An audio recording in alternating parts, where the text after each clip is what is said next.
Hello. Oh, I think an ad is still in progress. Whoops.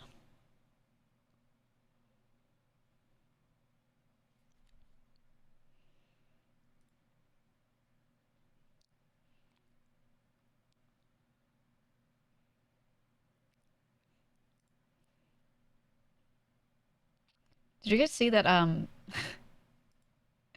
GamerSupps released a new flavor slash product called Gamerade? So it's creatine, hydration, it's like all the mind stuff, everything that they put in there to help you think well, all vitamin based things, but it's no caffeine, which is important to me. Yeah, it also has creatine. Well, it's not for you to drink and sit down. you know but yeah, they have a drink with creatine in it. I don't know how much. I have to look into it. Does it taste good? I don't know. I'm having them send it to me so I could try it. I saw that and I was like, you know what you know what because I actually like am looking to add more shit to my diet, right? So I was like, and no caffeine. I think it might be a pre-workout. Yeah, I'm not sure. I need to look. But it's zero caffeine, zero sugar. So I think it is made for that. Let me see. Let me actually see. Gamer subs. You get bad stomach aches from creatine? Oh, do you? I don't have those issues. It actually, I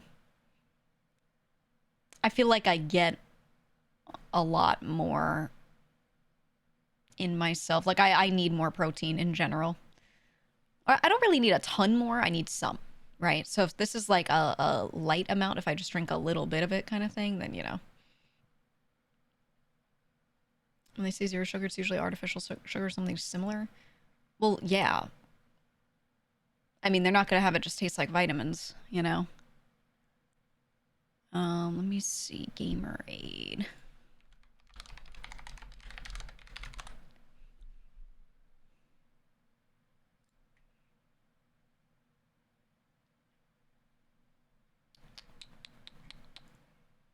Gamerade.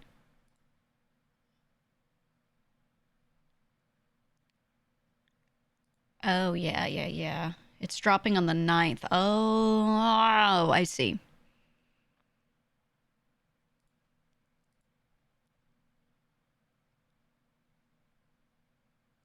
2,000 milligrams of creatine monohydrate per serving. Ooh. I like it because a lot of other pre-workouts, they actually do throw caffeine in some of them. Um, and I really don't like that. I don't. I personally do not want to take anything that's like some sort of stimulant at all.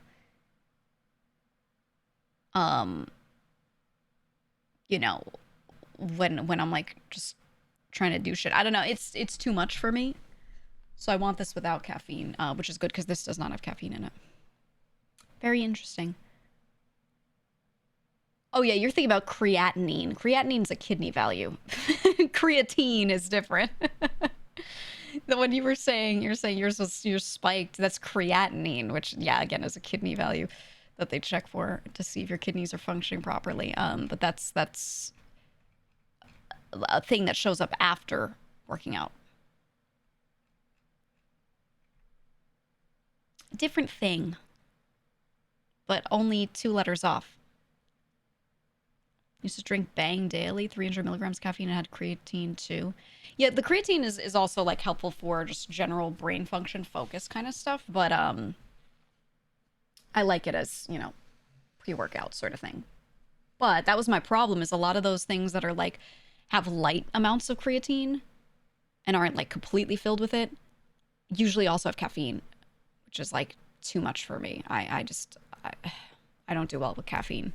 I need a little here and there, not a lot. So I actually like that this one's caffeine free. It's interesting. I'm gonna make them send it to me. Hi, Troms.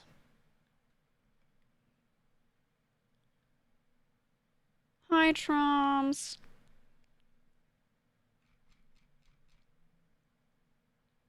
Okay, but in actual hashtag sponsored news, I want to mention this because you guys in particular, apparently my code was used a lot when the Chainsaw Man drop happened. Because a lot of you guys like Chainsaw Man. And I know it sold out, and some of you were like, oh man, I didn't get the Chainsaw Man drop. Why are you saying oop to that? So they wanted me to be able to give you guys a heads up before other people that they are going to do another restock of the Chainsaw Man drop because it was so successful. So many people liked it. I don't remember if they gave me specific info. Let me check. I don't know that I have specifics on it yet. I want to say they just gave me the heads up, but let me look.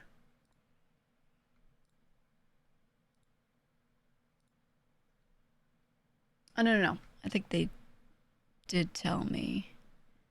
Yeah. I can say it. Okay. And they do have it here. What day was it? Oh, it's the 9th. It's the 9th. Same day as Gamerade. It's this Friday.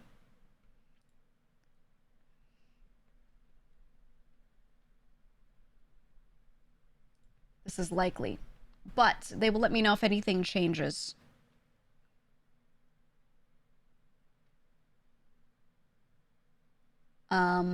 They said they have like thousands of people on an email list set to receive info on this specific restock, so they wanted to give me the heads up to let you guys know because a bunch of you did like either get it or said you wanted to get it and it was sold out by that time because that was limited stock. Google Chainsaw Man says going for 500 on eBay. Jesus, yeah, well, breaking the news to you that you don't have to pay $500 for it.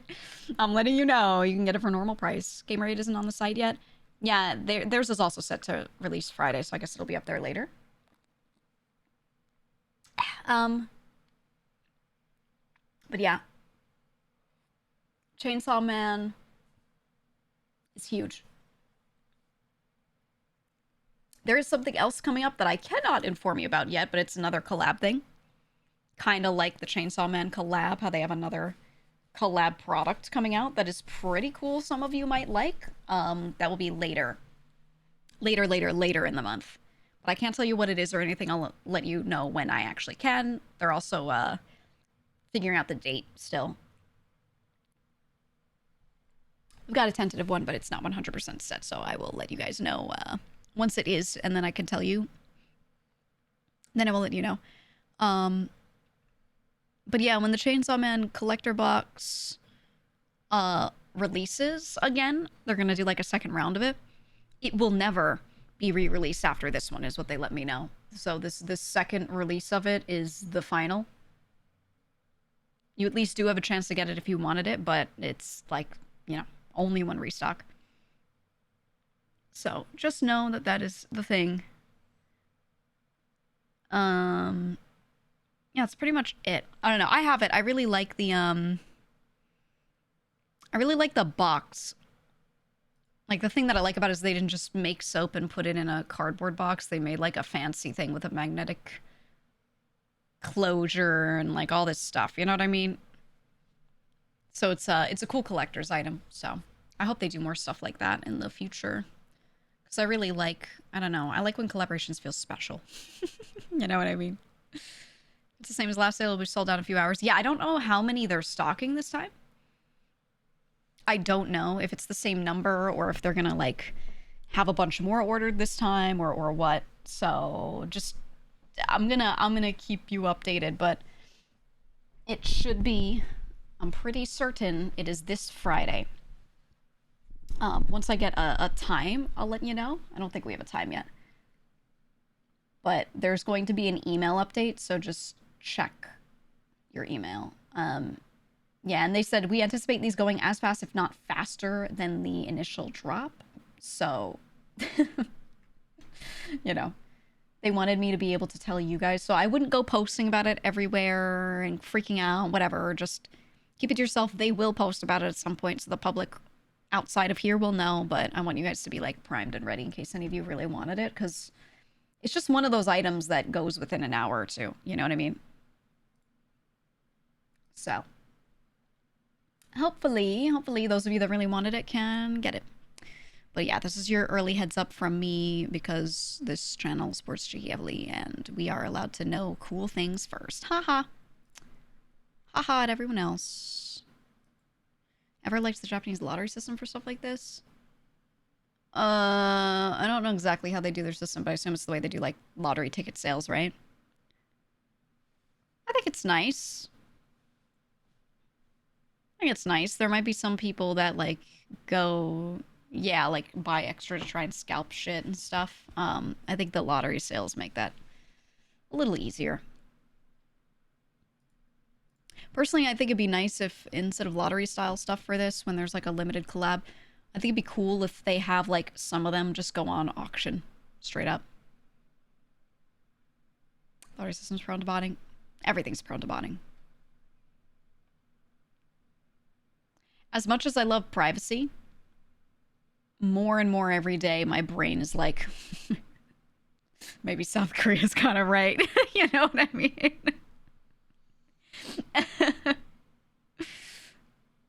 I don't know. I wish there were more ways to detect that shit. But such is technology. I also, more and more every day, I'm like, I just want to go walk outside and talk to people outside and not do any of this stupid shit online sometimes, right? Like, hang out and chat is cool. You guys can tell when you talk to each other if you're real or not, but like, just generally on other platforms, it's so hard to tell who's real, what's real. So, yeah, every day I'm just kind of like, well, I do my stream and then that's it. You know, I'm out, right? Or I go hang out in Discord or I go outside. I kind of hope we get more of a little revolution with all the bot stuff, dead internet theory stuff kind of being a thing, right? I hope we get more and more people going outside and doing stuff in their local areas because of it. I think it might, like, that will be the silver lining. Not that it will be overall good, but that will be the silver lining, right? Or so we can hope. Too many toxic ass children. Yeah. Fan art question is this model's still canonically 4'10"? No. No. That was the old one. Time skip happened, and I'd say this one's supposed to be like with no shoes on, like 5'5", 5'6", somewhere around there. I don't know. I didn't pick no exact measurements. And then shoes on could change that. Depending on size of, you know, whatever's on the bottom. So most of the time there are shoes that have something on the bottom, so standing next to people with any of the normal outfits would probably set it at like like 5'9". You know? 5'5" it is because that means I can make it look somewhat normal women. Are you trying to say that tall people aren't normal women? What do you mean by that? What do you mean by that? Also, that's, again, like I said, with no shoes. You don't have to make Mouse tiny, but she is tiny. That's the whole point. She is tiny. She's so small. She's the size of, like, she's 2 sauces. She's 2 sauces tall. You know that, you know the little kitten where they're like, he's 2 sauces long. He's 3 sauces long. And they were measuring him with sauces. That's Mouse. She's like 2 sauces tall. Question about the Templar model. How do you wear your habit? What do you mean? I put it on?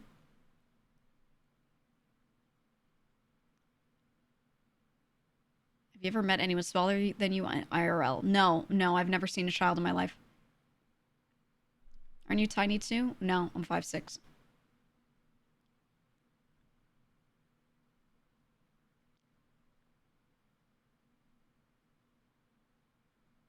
I've met many people shorter than me. An adult, lol. Yes, I have met many adults shorter than me. Plenty. And every time someone is shorter than me and they're an adult, I'm like, this looks wrong. Like, standing in front of them feels weird.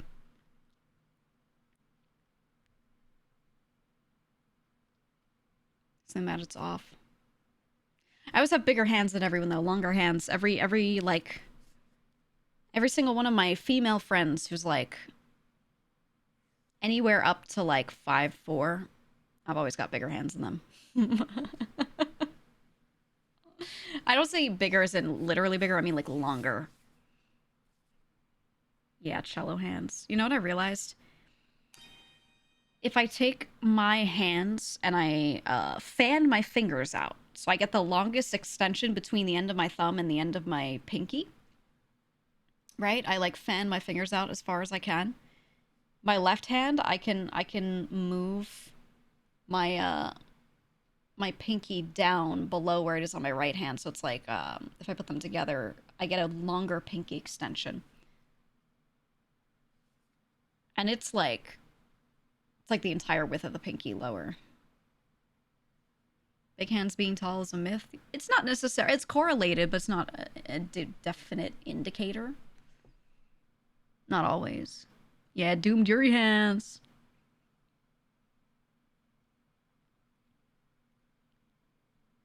What's the link for the hoodie? Exclamation point merch to get the link. I will switch it back to the normal Horizons merch link when you do exclamation point merch once this is not on sale anymore, but this is only on sale for a bit longer. And then it goes down at some point. So I want you guys to be aware, because at some point, a bit later, people are gonna, because it's pre-order, they're gonna get their merch and they're gonna start posting and be like, oh, I got this. And then people are gonna be like, where is it? And then I'm gonna be like, you missed it, stupid. You know? So just know it's super limited. I'm only 5'10", and my short, taller average. Look it up. Is it average in your country? Then you're average. I love the artwork too, man. Gravity did this artwork, and Gravity's work is insanely good. She's just one of my most favorite artists, and I will hire her every 3 days if I can. She's insane. Yeah, Gravity's just so good. So good. She gets it. She gets it. Here's on the Boris plushie timeline. That should have been on the site. I don't know. That was whatever it said on the site when you bought it. It had like a should arrives this month or whatever thing. It was on there. I don't know off the top of my head actually. April's what yours said. Yeah, I think it all said the same thing. Odd question. Why do so many merch companies have a production time of 3 to 4 months? Feels a bit long IMO, even if it is pre-order. Because that's how long production takes. So I do a lot of like the back end for my own merch stuff, like being aware of how long each thing takes. So here's what happens. You want to make a product. You have all the art ready. Let's say like all the assets that you're going to put on it are made. You send them everything. And you say, hello, please make this. And they have to set up, let's say they're printing on a sweatshirt. They have to order their blanks in. They're like, how many? Or maybe they make it themselves at that factory, whatever it is. They're like, how many? And you say, I want 500. And they're like, okay, now they have to have machines produce 500 of them. Maybe they already have these blanks on hand and they're just sending them to you. Even so, that's not actually the most time-consuming part usually. Usually you're ordering stock that they already have, they've made, right? And then it goes to the facility that is going to do all the printing, embroidering, whatever on it. They don't have that many machines that do all the printing and embroidering like all at the same time. A worker has to place one in the machine, line it up, make sure it's good, and then set it to sit there and do all this printing, which is a process that takes time. It doesn't just go like, and it's done, you know? It takes a little time to like layer it, especially if there are different ink colors. Just sit there and put down one layer and then let that ink fully set and then put the next layer down, etc. So like the more colors you have on there or different exact ink hex codes you have, the longer it's going to take, right? So they do all that printing, and it's to sit there and be fully dried. And now they put the next one in the machine. And like just doing that, when you're producing hundreds of these, if they have multiple machines, multiple printers working on these at once, it will still take a while. Like a long while. It's many days, many days, maybe weeks to produce like a lot of them. And then after the production, there's the shipping. Yeah, so they have to go through and they have to quality check every item multiple times to make sure it's good. And then they ship it to whatever facility is going to be sitting there and holding it to then do fulfillment of all the orders. So now it gets sent there, and then they have to take it out of the truck, unpack it, get it set into its spot, whatever, make sure that the online shop is good, all the SKUs are set up properly with their physical setup in the facility, blah, blah, blah. So the production time, the setup time is what it is, and then you add the time of shipping these things between the locations, it always ends up being months. And this is assuming you're doing a whole line. It could be shorter if you just do like one product and it's a very, very simple one. Like a poster, let's say. Those are like the easiest type of print. But yeah, that's kind of why. Like, it's just a lot. Yeah, it's a lot of logistics. Each part of the process takes a few days to a week. And then, you know, you can't do all these things at one time. They have to be done in order, right? It's all done step by step. One thing finishes, then you do the next part of the process. So it's just long. It's just long. I think the biggest issue is that things are not produced all in one spot, right? Like the blank shirt or blank hoodie is made in a factory, and then that gets sent somewhere, and then that place does all the printing or embroidering. And then that gets sent somewhere, and then that's the fulfillment center where they ship everything out of. So it's like, you know, 2 different legs of shipping minimum, you know? Let's say you're making an acrylic standee. They have to order acrylic. They have to order in, you know, oh, you want 500 pieces? Okay, we need 500 pieces of acrylic that are this size. And they order all of those in, get them, hope that they're correct, quality check, make sure nothing's broken, and then go and print it and laser cut it. Although laser cutting for acrylic takes a while too. That's actually one thing that's a little slow. Yeah, you said embroidery machines always like to cause trouble when you need them to work. They're so finicky too. Even like the really nice industrial grade ones can be really finicky. But yeah, so it's just a lot. And then I will say, working with Horizons merch, there have been times where I've been like, I have this thing, I have this art for this thing. I ideally would do this drop in like a month. I don't want to do that. I want to give you more lead time, but is this possible for this one product? And they have absolutely done that for me when able. Specifically in the case of like when I left the company and I needed shit quick, you know, because I was like, hey, I had this whole debut plan for earlier, and now I can't do merch through the company anymore, and I'm, you know, gonna be on my own, gonna be indie, blah blah blah. They do have a good pipeline. Well, they have some stuff that they do in-house completely. They have a lot. So I stuck to products that they could do in-house, and they were willing to help me out on a quick timeline. That's why I've been working with them since, really, is because they were the only ones that could fulfill that like that quickly and have stock of it too. It wasn't even like all on pre-order, if you remember. So I was like, holy shit, okay. Yeah, they do well. Oh, hi, Nucky. Oh my god, he's sitting on me like a little baby. He's got his head on my shoulder. Oh, Nucky. You're so small. He packed up so small. He looks like a little bean. You look like a bean with a head. I wish I could show you him right now.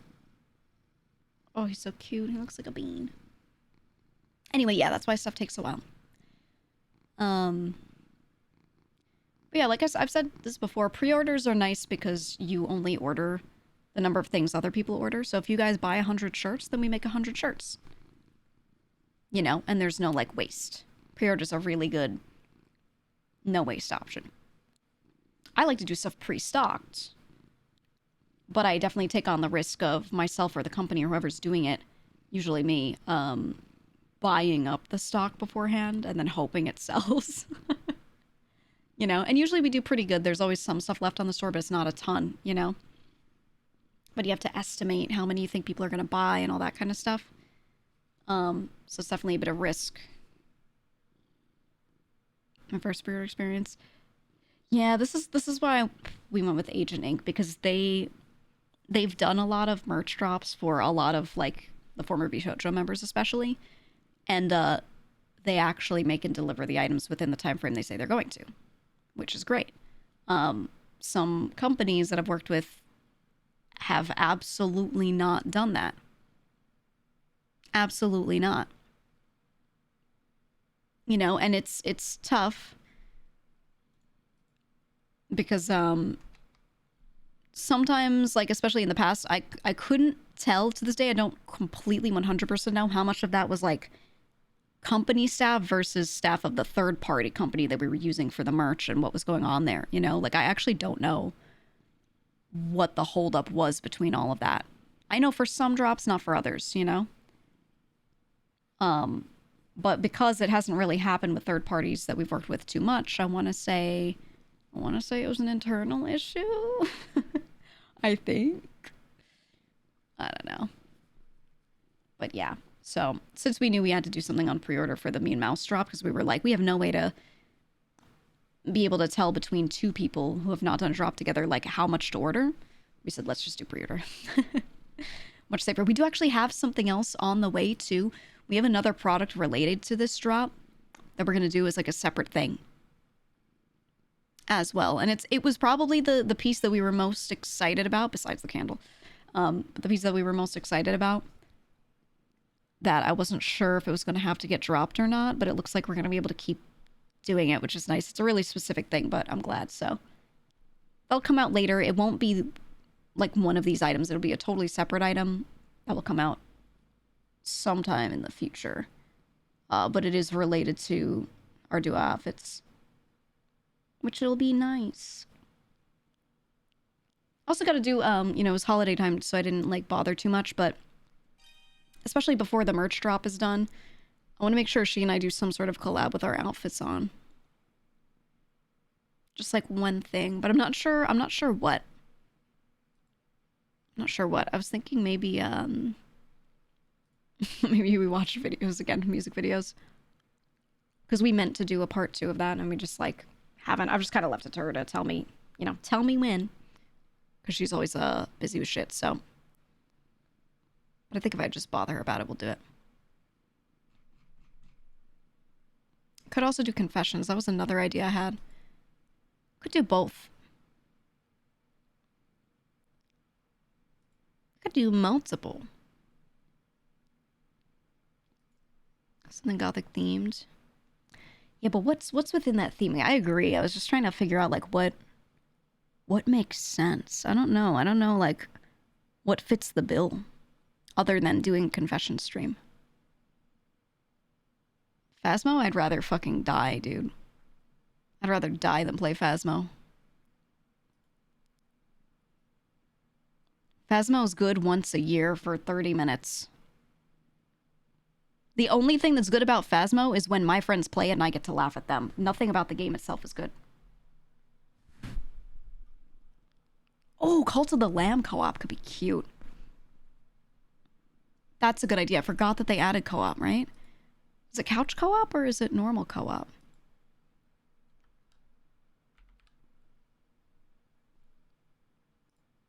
I gotta look into that.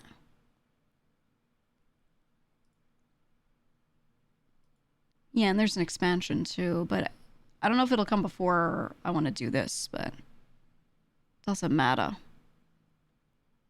Some D&D game with you as the character. I don't want to push people to play D&D that don't, like, fucking love D&D to its core. I'm gonna be honest. I've noticed this with all the D&D collabs I've done. There are people who like the idea of it, and then there's some people who are, like, super into it, right? If someone's not, like, very into it, I don't want to push them to do a D&D collab, because I don't think it's for everyone. Or, like, playing it is, but streaming it isn't, you know what I mean? Like, every time we've done them, it's been fun because we didn't do actual D&D, you know? Like, we did, a homebrewed, super, super light experience. Just hit a mega over having a squad of people who've never played D&D before on a live stream. Yeah. Yeah. I agree. I agree. Anyway, let's go here. So I'm like leaning back because I have my cat on me. I don't think it'll affect the tracking, but oh well. Oh well. So if you want to go tabletop RPG, you should maybe go with ones that are lighter on rules. I wanna see. There are a few things I have to see. But there are a lot of tabletop games that I want to play, but it's hard to get people to play them because either there isn't a good online version or they have to do it in tabletop sim, and people are always really wary of that. So I want to like test a lot of stuff in tabletop sim and see how it plays and just see what that's like. Actually, I want to see, where's the best spot to see tabletop sims like library of stuff? Is that like workshop shit?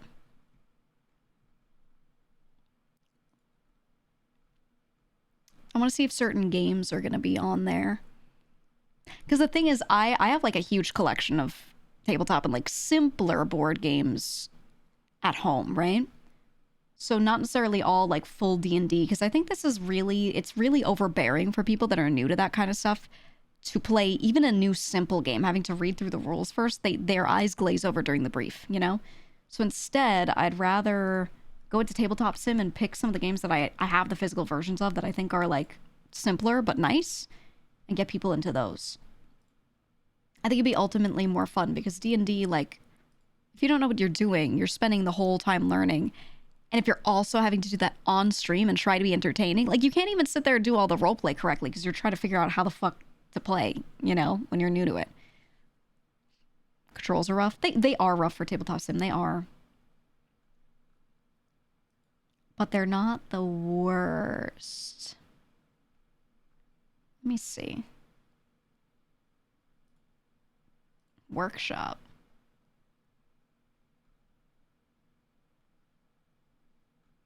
Oh yeah, there's a lot.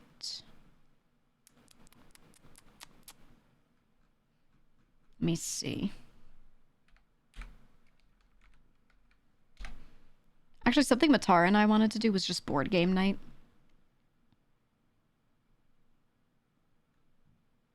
Yeah, see, a lot of the games that I own, it looks like they have versions. I'd have to test all of them to see if they actually work, but it looks like, yeah, it looks like there are a lot of them on here. I wanted to do stuff like Mysterium, right? Which is a good one. Mysterium's that one where I don't know if you've played that one. Very simple. One person is a ghost trying to commune with like a bunch of humans. The other people, it's kind of like Clue. The other people are alive and they're trying to figure out like, I think it's like how they're gonna die or whatever it is. Whatever the fucking premise is. I don't care about the premise. I just like playing the game. But each person is assigned like a victim, a location, and a something else, right? And the person who's the ghost is communing with them only using cards that have like vague imagery on them. So you're trying to get them to guess which of the things on the table they are for each round. Like first figure out what person you are, and then figure out where it was, etc. You're trying to do that, but you're only communicating. You have these little cards that just have like really vague paintings on them, kind of, right? That's what that game's about. So stuff like that, where it takes a little time to set up, but not much, and then the premise is a very easy thing to play. I feel like that's the sort of stuff that I want to get people attempting to play on stream. We'll see. Board Game Arena. I've seen that. Yeah, I've seen that. What kind of game are you wanting for you? Bite. I was saying just in general, easier, lighter weight board games, because everyone tries to pull everyone into like full-on Warhammer or D&D, and what I'm learning is that people learning how to play a game that is that in depth and having to stream it always makes the stream suffer, right? Or their own enjoyment suffer. They feel overwhelmed. When we've done, this is why, like, when we've done really, really light D&D, it's worked out well. Because it's really, really lightweight, right? Like, every time Rob has run a campaign, he's kept it so not even, like, full D&D, you know? It's, like, just on the roleplay aspect, so people have been having fun with that. But I don't want people to have to do that. I want them to be able to play just a game, you know? So we shall see, but that's what I want to do. I want to make them all play Camel Up. That's my favorite one. That is my favorite. Have you guys ever played Camel Up? Holy fuck, this is like my favorite game. Let me find it. It's like horse betting. It's really good. Hold on. Rage inducing. I fucking love Camel Up, dude. I want to get them to play Camel Up on fucking Tabletop Sim. Is it on there? Hold on. Let me get you the picture. Betting? Yeah, it's the real Gamba. Okay. All right, this is Camel Up. This is Camel Up. It's got this little track around the edge, all right? And you got camels. And you can choose what to do on your turn. One of the things you can do, they do stack. One of the things you can do is you can choose to roll a die, okay? And when you roll one, a random one of the dice comes out. So if it's the red one and it says 2, it says 1, 2, or 3, then you take that red camel and you move him forward, right? But if he has something else on top of him, if like the white one, you had to move him, he would carry everything that's on top of him over. Okay? So the stacking is very important, and it can change up the order of the game very quickly. And you win by betting. There's like short-term and long-term bets where you're trying to say who you think is going to win in the end and which one's going to win like this little, or which one's going to do what for this little round. And it's all like prediction and betting. It's so fun. It is so fun. Trying to mount my camel. It's so good. It's a simple game too. Once you teach people like the basics, they get so into it. So I want to see if I can force everyone into a Camel Up night. If I could, I would need some sickos for this, but if I could, I would do weekly Camel Up. Unironically, just like one full game. Weekly Camel Up. So we'll see. I bet Tabletop Sim has it. Let me see if they do. I'd have to test it, though. You know, you always have to test. Because Tabletop Sim will be like, oh, yeah, I have that game. And then you open it. It's like so shit. They say they do. Camel Up 2.0, parentheses, backward camels. Okay. It's rated 4 stars. I will have to attempt it. You said, I know a sicko. Garrick Freak. He would play it every week though. That's the thing. That's the thing. I want to get Dread to play it really badly. PG's for all the pieces. Well, here's the thing. Anything is possible in Fig Jam. This is what I have realized, okay? This is what I have realized. If I want to play a game and I really can't find it, I can recreate it in Fig Jam because Fig Jam has the ability for collaborative play, right? I can make a board and then we can all sit there and drag stuff around on it at the same time. It'll even have our names on the cursors, so it's very streamable. That's number 1. Number 2, there is like a dice roll mechanic in there. I can add a little dice roll button. All the plugins that are there, all the plugins, they allow me to do like every board game mechanic I could ever need. So, you know, my take here is that at worst, I could make any of these games in Fig Jam. Which might be the way. It might be the way. We'll see. At Twitch, we used Fig Jam for retrospectives and we'd all go ham with the 100 stamps. Yeah, the stamps are so good. They're so good. Do you think Nags would be interested in Camel Up? Nags would fucking love Camel Up. I actually think my dream crew for Camel Up, me, Nags. Oh, that's hard. Mike. And Garrick. That's probably the way. How many players could you have? I feel like it might be up to 6, though. Hold on. Was it? Camel Up. No, 2 to 8 players. Hold on. Hold on. Oh, Kyle would be so good. Kyle would go crazy for this game. He gets a little impatient, but I think he'd be good. Next, Mike, the same zip code must be insane. Yeah. Well, not anymore. Nags betrayed us. Mike Moon Garrett called the Cummel Up collab. Oh my god. You're so right. You're so right. That would be, yeah, pure just sickos only. My God. You know who would like camel up? Oh my God, the church. The blood church. The church of the blood god. Dude, get Gimmick in there. Oh my God, I was watching them last night. So I stop in. Goosey. So RV There Yet had an update, right? They have a new map, finally. So I was going to grab some people for that at some point soon. Goosey tags the church, and they get a few people to play. It's Goosey, Gimmick, Nye, and Jay Dilla. Okay, and they're in RV There Yet. And remember, Gimmick is the jerked it to the left guy. It jerked to the left. I'm hearing the whole time Gimmick does not shut up, and it's so funny. It's so fucking funny because Goosey's like, I think our tires are falling off, and Gimmick is like, it's gonna be fine. It's gonna be fine.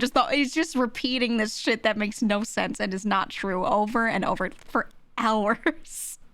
For hours. Everything that's going wrong, he's just like I was crying. I was in tears.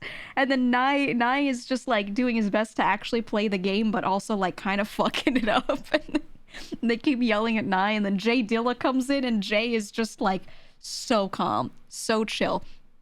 But he's one of those stream of consciousness people. So he's just on the mic the whole time. He's like, yeah, I think we need to do this. Maybe we should move this here. So the comms were just like horrific. And it was one of the funniest things I'd watched in a while. So I was just in Goosey's chat for hours while I was getting work done, just watching them. He asked if I wanted to join, but I was really trying hard to do vocal rest yesterday and give myself at least a full day, you know? So I was just watching. I was just watching. But it was so good, man. Oh. If you're looking for something to watch, excellent VOD. Stream consciousness streamers the best. Shout outs to Mason. Oh my God, I should get Mason and Nova. They should play Camel Up with me. Wait, dude, Buddha would love Camel Up. Hold on. Buddha, Saeed, Mason, Harry, probably Harry. Wait, I'm cooking. I'm messaging Mason right now.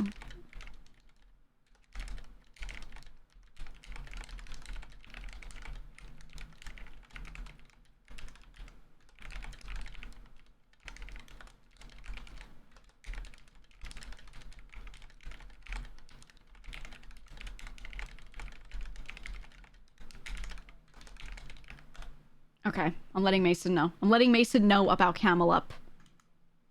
I'm gonna make him go look it up.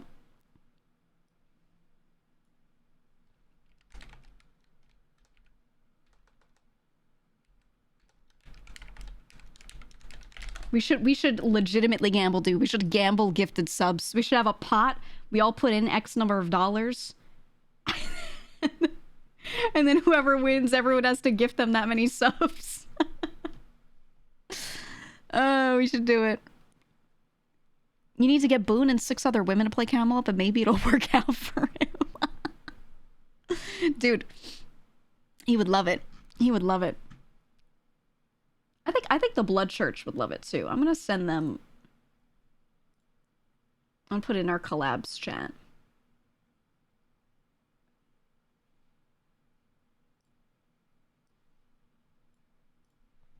Hear me out.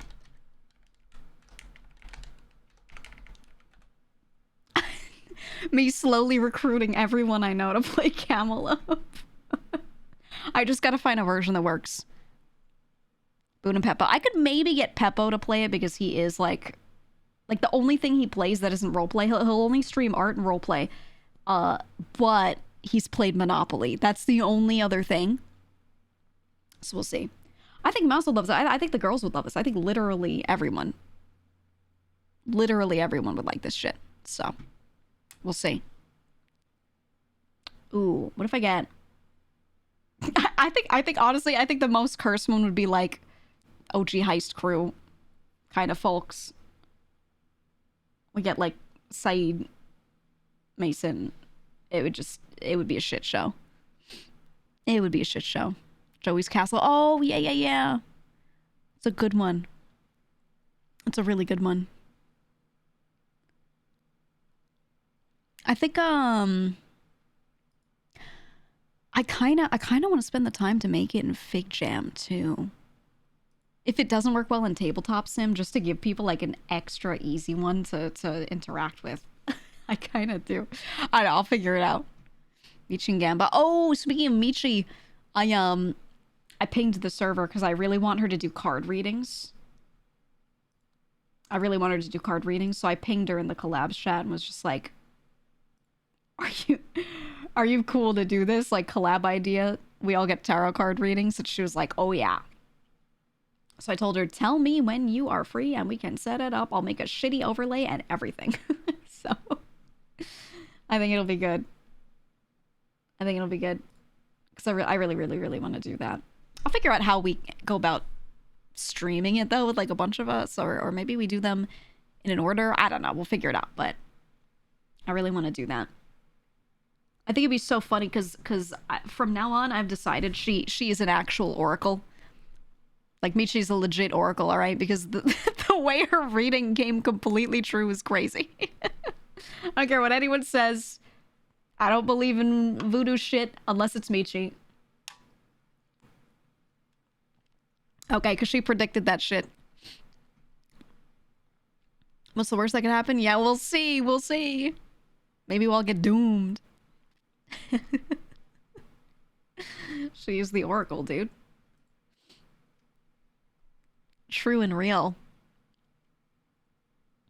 True and real.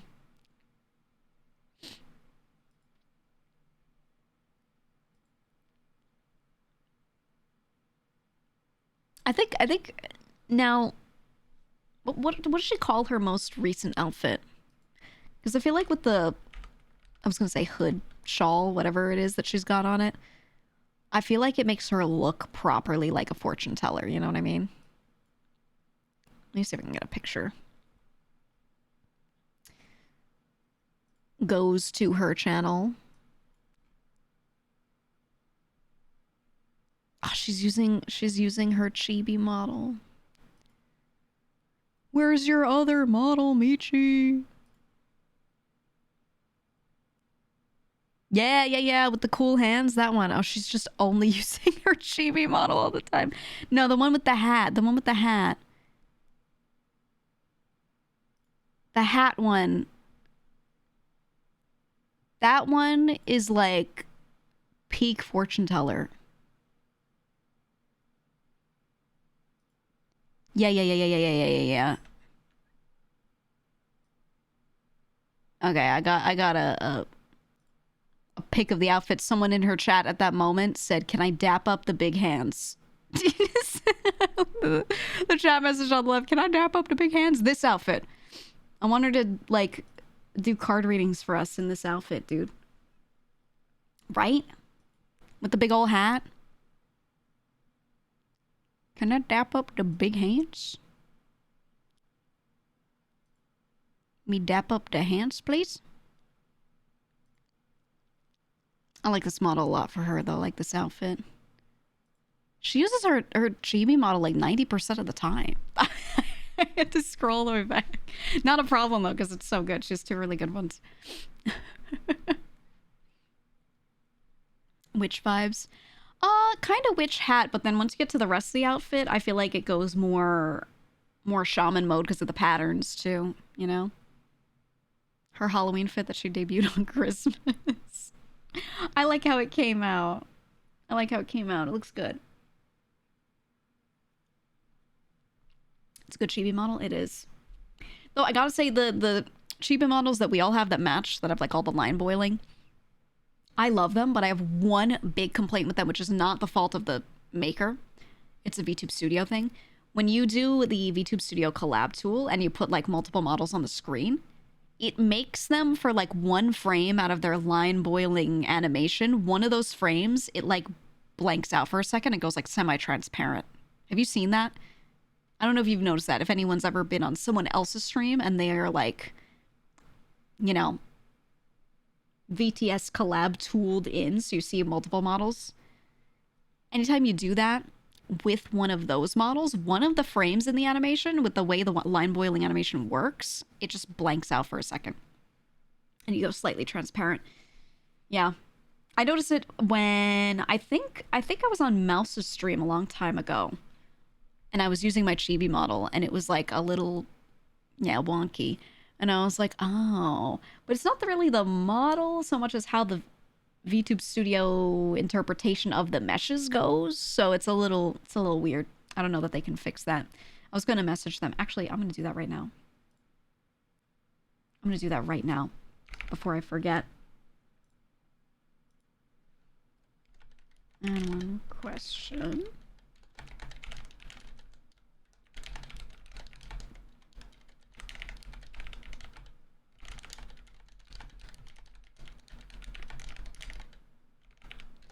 So I'm telling them, sometimes when using VTS collab tools and studies cheese models, notice that one frame here and there looks almost transparent, making the model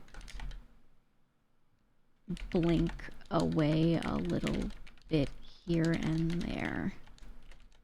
Is that something fixable via you guys, or is that more of a VTube Studio problem? From what I understand, it's more of a VTube Studio problem because it appears normally on our own end.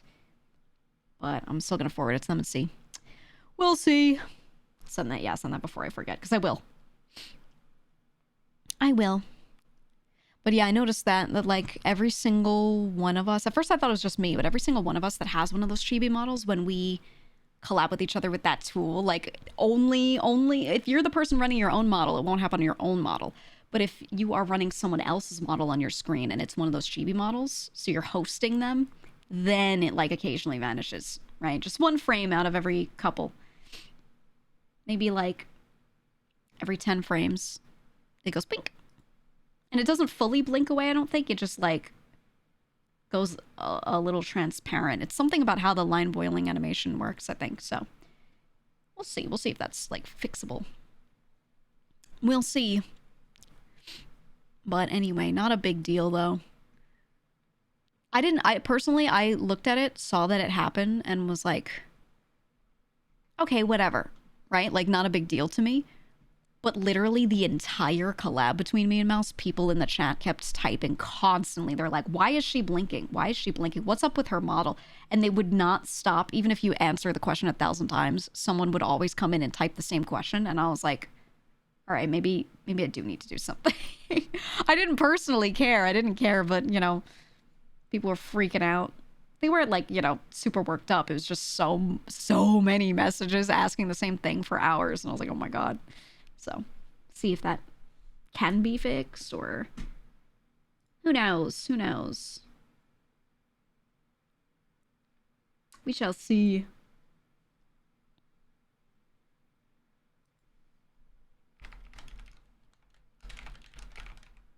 We shall see. Why are you blinking? He loves answering the same question over and over. I mean, it's like one of those streamer curses, content creator curses. You'll always have to keep answering the same questions constantly, because not everyone discovers you at the same time. There's always new people, or people haven't heard, right? We get people in here all the time who'll be like, what do you mean you had cancer? Can I know what happened? And like, they want to know, which is why I made a video right out of my stream talking about it. So I can answer their questions, but I could also just be like, you know, tap the sign so I don't have to say it again. This is why people make FAQs and stuff too, right? But you're never going to catch everything. So whenever something new happens, or there's something odd on the screen that you can't fix or whatever, like you just know you're going to get asked about it 1,000 times. You can't do anything about it. You know? You can't. You just can't. It is what it is. You have to answer it again when they inevitably ignore the FAQ. Nah, if someone asks a question and someone like hits them back with a video for an FAQ or whatever it is, right? And then they keep asking, I do not have the energy to answer. I don't. Nope. Spew streamer curses. Hope your bruises are doing better from your fall. I'm like, yeah, they're green now. They're very green. Yesterday they were very purple, very blue still. Today they're very green. Still like dark purple in like the center, but you know, like they're dissolving, which is good. I'm keeping an eye on my back. I'm not concerned about my tailbone or like my pelvis having been fractured or something, right? I'm not concerned about that. My back shows me no signs of any long-term issues, but I'm keeping it in mind just in case. Because sometimes you think nothing's wrong and then a month later you're like, ah, you know? So I was going to start doing some long ass walks. I've been just resting and not like doing anything crazy because, you know, when you have swelling, you shouldn't be doing shit. But as soon as you're not really swelling, you should be doing shit. So I'm going to start doing some long ass walks and seeing, you know, if I feel anything. Do I get any leg numbness or whatever? I have actually been getting leg numbness sometimes, but it is because I'm sitting stupid to not sit on my bruises. And I know that for a fact because the way I'm sitting normally would give me leg numbness a little if I was sitting that way anyway, unbruised. Happened before, you know? But I've been like shifting in weird spots to keep off of them a little bit, you know? So I'm taking note of it, but it's nothing weird. So we'll see. And then if I'm not sitting in those exact ways, no numbness issues. So should be okay. Right, Nucky? He's still sitting on me, by the way, like a little bean. I have my sorry to break your immersion. I have my knees pulled up a little bit to make a little wedge. And then he's in the middle of the wedge. So his butt is like on the side and his head is like on my neck. He's been on my neck this whole time. This entire time. Right, Nucky? I'm holding his head in my hands, just gripping it with both hands and rubbing the top of his head with my thumbs. Yeah. Oh, yeah. He's drooling. Ew. There you go. You can just have that. Okay. There we go. Well, he's having a good time. It's making me sit extra weird, but at least I'm not leaning on my bruises, so I'm fine. Yeah, you said even years after being in the clear can be slower to heal from anything. Yeah. We'll see. We'll see what happens. But so far, seems okay. Like I said, when I fell, I purposefully, like, extended out in different ways to smack lots of different spots on my body instead of just one. So that I'm not, like, you know, all my weight on one little bone kind of thing. Because I'd rather get a bunch of bruises than, like, one spinal fracture. You know what I mean? So, that should be good. Do your I got a family member a pair of pajamas for Christmas and didn't realize they had juicy written on the butt faction redeemed Uh-oh. Uh-oh. Not good. You know what I really want? You know what I really miss? Flannels, but proper flannels. Not these fake flannels. A lot of the time, and I don't mean flannel sheets, I mean like to wear for like at home. They make a lot of fake ass flannels. So the ones that I like that are actually like to keep heat in, usually there's one layer of stitching on the inside that feels like a flat piece of fabric, right? And then on the outside of it, you get that ridged stitching. Okay? And what this does is it traps air and you stay really warm. No, not with the butt flaps. I'm not looking for the onesie, just like shirt pants, like the normal stuff. Just made of that material. The problem is nowadays a lot of this is fake ass flannel, where you have on the outside, you have that ridged texture that makes it feel like flannel. Or flannels. I shouldn't say that the material is flannel. It's more like it is in the vein of flannels. But then when you look on the inside, there's no flat under stitching. Not the Canadian shirt. I think you guys don't know what I mean by flannel. Hold on. I'm not talking about that. I'm not talking about the buffalo plaid flannels or the button-down shirt. I'm not talking about the fabric necessarily. I'm talking about the ones that are like long johns. They used to make them out of flannel fabric often, but it was this type of stitching. What do you call that? There's probably a better word. What type of stitching is are long johns made of? What is this called?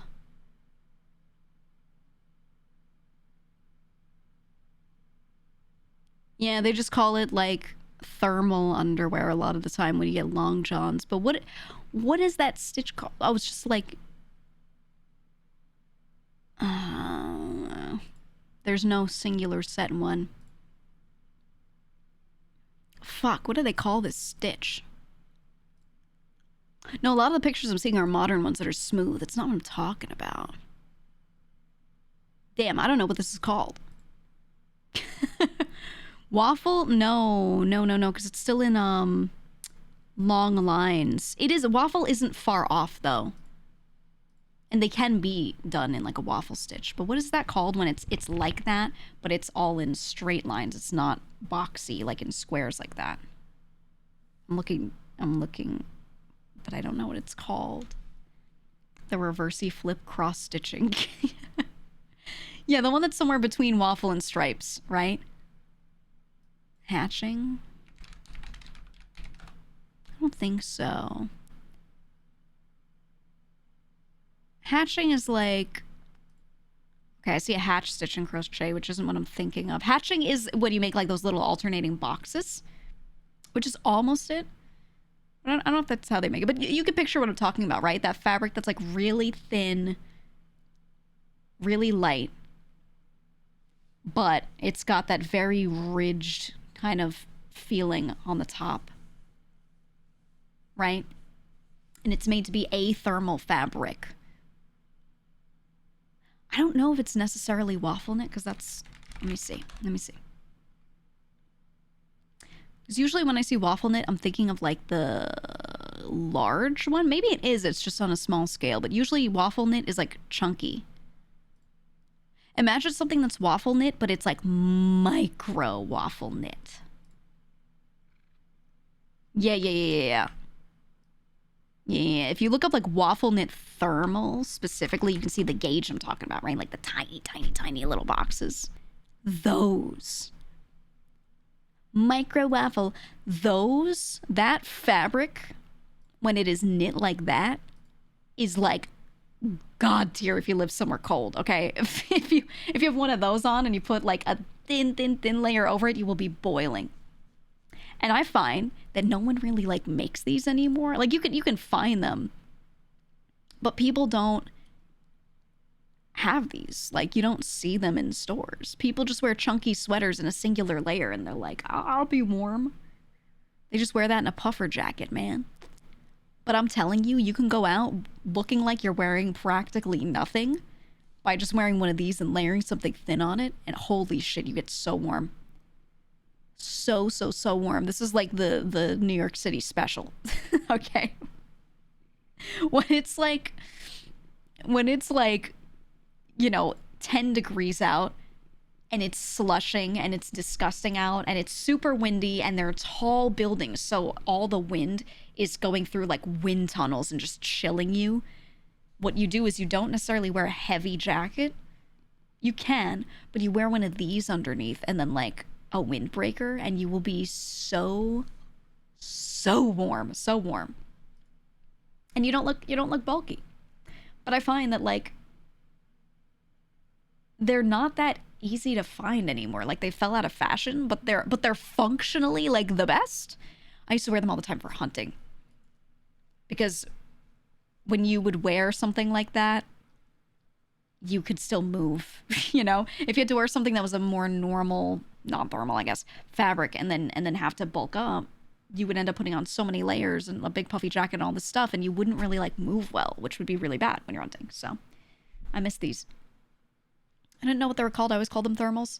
Yeah, me too. But then when I started describing thermals to chat, everyone thought I was talking about the Canadian shirt, which shows me that when you describe thermals, they don't think about that. They think of Canadian shirts. Or sorry, flannel, because they were made of flannels. So we always called them flannels or thermals, but usually flannels. But it's like, when I said flannels, people were like, the Canadian shirt? I'm like, no, because these were usually made of flannel, but they're thermals, right? I don't know. I don't know. The messaging is unclear in my mind. You tried wearing them around here when you're still getting to the 50s? You were dying? Yeah. Is a brand called thermal? No, no, no. Some people just call these thermals. Let me see. Maybe it's a regional thing. The thing is, when I searched for thermals, what I find is a lot of modern day ones that aren't made of that fabric type. They're not like done in that stitching pattern, that weave. So they're not the same. You hear thermals, you think of bodysuit stuff or thermal underwear. Yeah, but that's not right. I'm talking about stuff that like is still socially acceptable as stuff that you can wear outside. You know, like not long johns.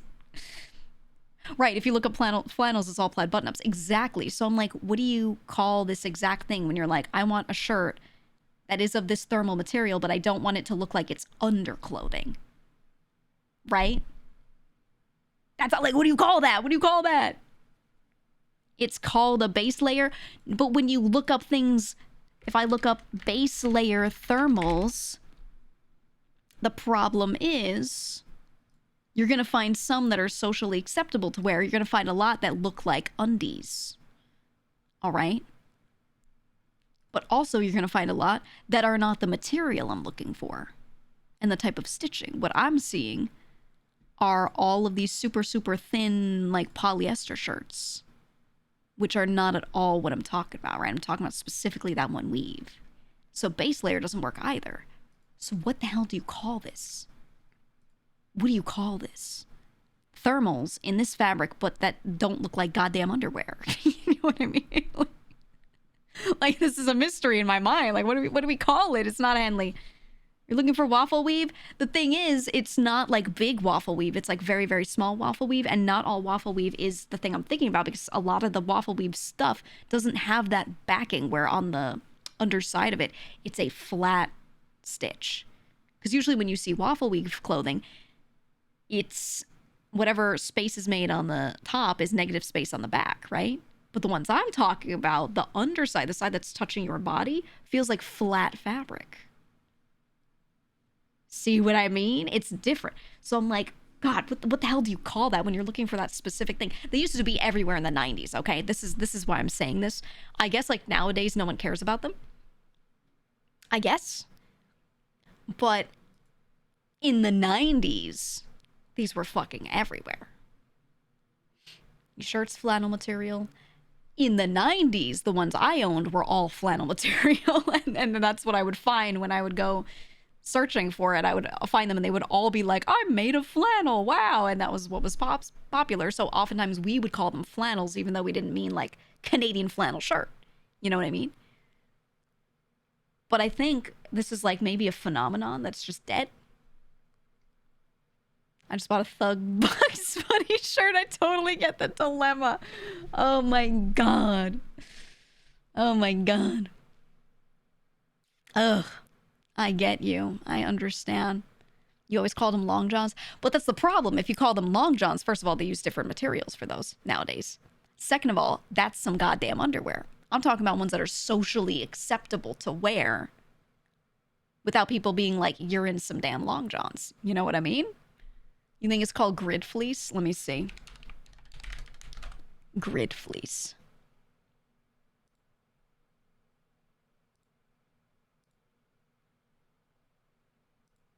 No.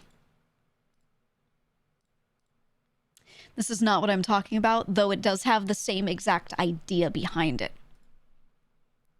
Same idea for sure, though, like... But it is nice because it is, like, just another thing to look into. It does have... Grid fleece does have that underside not being a grid. And then the top side being the side that's more textured. Which is the phenomena that I'm talking about, at the very least, for sure. Where it's like properly trapping heat just in that one item of clothing instead of you having to always layer two for it to work, you know? But I don't know, man. Long johns have the peenie flap in the front. so true. Fellas, I actually think, like, I don't know, the zipper in the front makes sense, but I feel like a flap is just probably better. An entire flap, because you're giving some more room, right? Instead of having to pull things through all this fabric and potentially get, like, you know, the second drip, the betrayal drip. Like, I think the flap is probably better. The zipper seems scary. Right? And then it's like a little bib, you know? it's like a damn bib. Yeah, the betrayal drip. Dribble on my trousers, call that lies of pee, as they say. Have you ever heard of a loose cuffed sweater from Norway? No, let me see what this is. Oh, I've seen these. I didn't know that was the name of it, but I've seen these. Sometimes they make things that look kind of like this, and Americans wear them, and they call them ugly Christmas sweaters. And then a Norwegian person will be like, that's actually, like, a thing from Norway? And then they'll be like, no, haha, it's an ugly Christmas sweater. And you'll be like, no, it has the red stitching around the neck and going down. It's the specific pattern. It's an ancient pattern, actually. It represents whatever, whatever. And then Americans will be like, haha, I'm going to wear this to our Christmas party. And that's it. And they'll just keep repeating it. And they'll treat it as a fashion statement. Red is so Christmas, right? Said flaps are insane aura loss. Holy cow. That's what you think. See, this is why people don't have aura, because they want to, like, say that you'll have no aura because you wore a thing, but you wear the clothes. The clothes don't wear you. That's the problem. That's why you have no aura, because you let the clothes wear you. But if you put that on and you're like, yeah, that's my flap. Holy shit. Okay. It'll work, man. You just have to believe. You just have to believe. Piccolo did have that shit on. He did have that shit on. I said, here's the thing, a zipper breaks way less often than the buttons on a flap, depending on what you use. Yeah, but then you have to scrape your shit past the zipper, potentially, if you're, like, not careful. So here's what I say. You get a flap, but the flap is held up by a U-shaped zipper instead of snaps. But the zipper isn't anywhere near your shit. So you don't have to worry about it contacting and tearing your shit up, you know? That's what I'm saying. Yeah, Tanuki. You ever try pooping in the woods above snow? And you're like, I won't do a flap. I'll just take my everything off. You want your pants to have a pussy flap? I mean, there's stuff that exists. There's stuff that exists, Ryuko. It's just like high fashion and it has a very clear flap. Then people look at that and they're like, you know. It exists, but it costs like $500 for those pants. It is what it is. There's a lot of weird conceptual fashion. One thing that I thought was really cool, but like isn't that good. It's okay. It was it Nike ACG? What company was it? There was a company that made a jacket that you could wear that when you took it off and like did like just a couple of things, it would turn into a tent. So it like had built-in tent poles essentially. The problem is that part wasn't designed too well. Like it was very easy to put up, but the storage of the tent poles was literally just like behind you, and it was so low down that when you would walk, it would smack the backs of your legs instead of them just putting it up higher somewhere, which wasn't bad. You know, like it was just poorly planned out of where they stored them. Everything else about it, pretty cool. I like when people make weird conceptual clothing like that, and it's like not there yet, but you see the vision. Let me see, who was it? Jacket that turns into tent.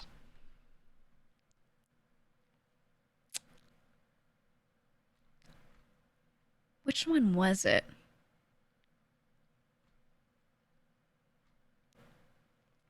Nike Metamorph Poncho. Okay, it was Nike. I was right. Nike is ACG, right? Which is their all conditions gear line, which is their hiking and outdoor stuff, right? You typed that 3 times! What you want, GEEGA. You typed it 3 times! I know! So the thing is, it's a poncho. It's long. It looks pretty normal. It has these little straps you can like pull up in the front a little bit so that like it has a little sleeve-like thing. And then when you take it off, it just, you can turn it into a tent. I'm gonna show you the picture. I love stupid shit like this. Look at this. Look at that. Look at that. So with the ponchos on people, it looks kind of weird, kind of cool. It's like it's a mix. But it turns into a tent. It turns into a tent. Real. Real. But you know what the problem is? You know what's so stupid? It's actually so dumb. This thing has no front door. It has no flap. It's just open. The bottom of the poncho is just open. You couldn't add one extra piece of fabric in the back with a zipper on it to zip closed? Like what? Yeah, useless. And then on the back they have this. Back looks pretty cool. Okay, it's got like their brand name of the item. And then those are the tent poles and stuff in the back. But the thing is, depending on how tall or short you are, these just hit the backs of your legs as you walk. And I'm like, you couldn't have put this higher up on the back so it fits on you like a backpack. Super lightweight, though. They're not heavy. You couldn't have just put that up higher so it didn't, like, swing around. Yeah, stab your damn legs. It's like an ass flap, yeah. But again, it depends on your height. It was such a cool concept, but I feel like there were like 2 things that could have changed. Add a flap so that you have, you know, some fabric for a door. Maybe make the hood detachable and have that turn into it or something. And then just move the tent poles up. Like, why do they hit the backs of your legs as you walk? I don't get it. I don't get it. It's a cool idea, though. I think instead they should have made it like a sleeping bag. Right? You could just make a long puffer jacket that zips all the way up. It has like a piece of fabric on the inside that you can fold down so it goes beyond your feet. And then you zip starting from that bottom all the way up to the top of the hood and boom, sleeping bag. Maybe let you zip up the arms or something. That could have been cash money. Actually usable, you know? Shadaru, thank you for the raid. You think you've seen that? I've seen something like it, but, you know, it's never like a luxury item. You know? But I just think stuff like that is cool. With some tweaks, genius though, so the tent isn't just dead weight during the hike. Yeah. When you're doing like long ass hikes, man. Shadow, we were just talking about like weird conceptual clothing.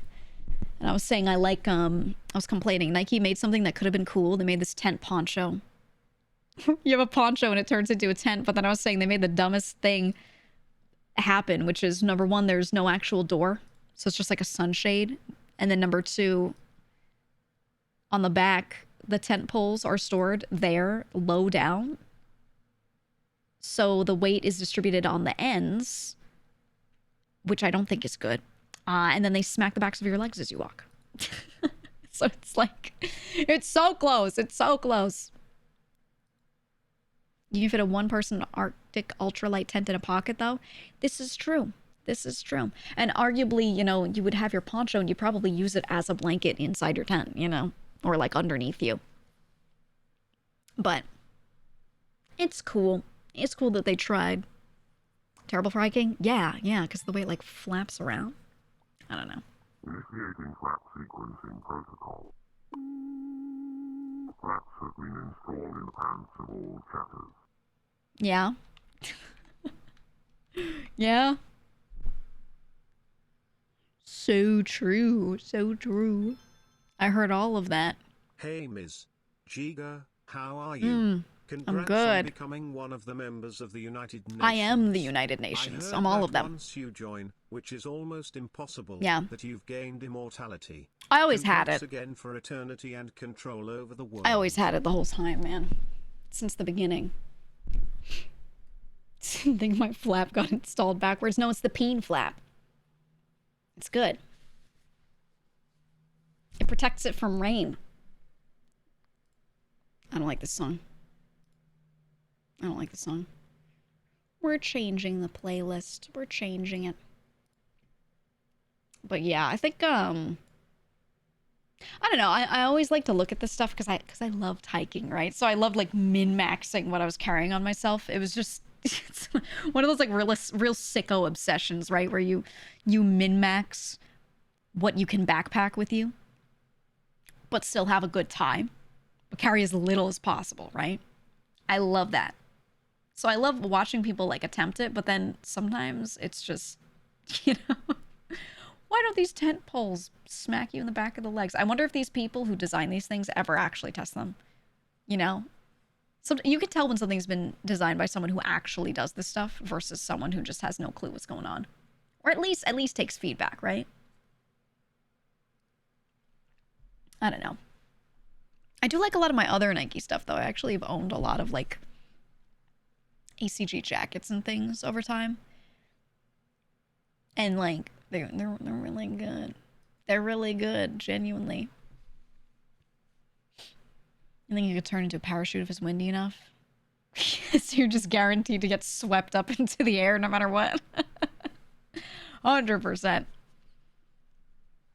I don't know, but hiking min-maxing is fun.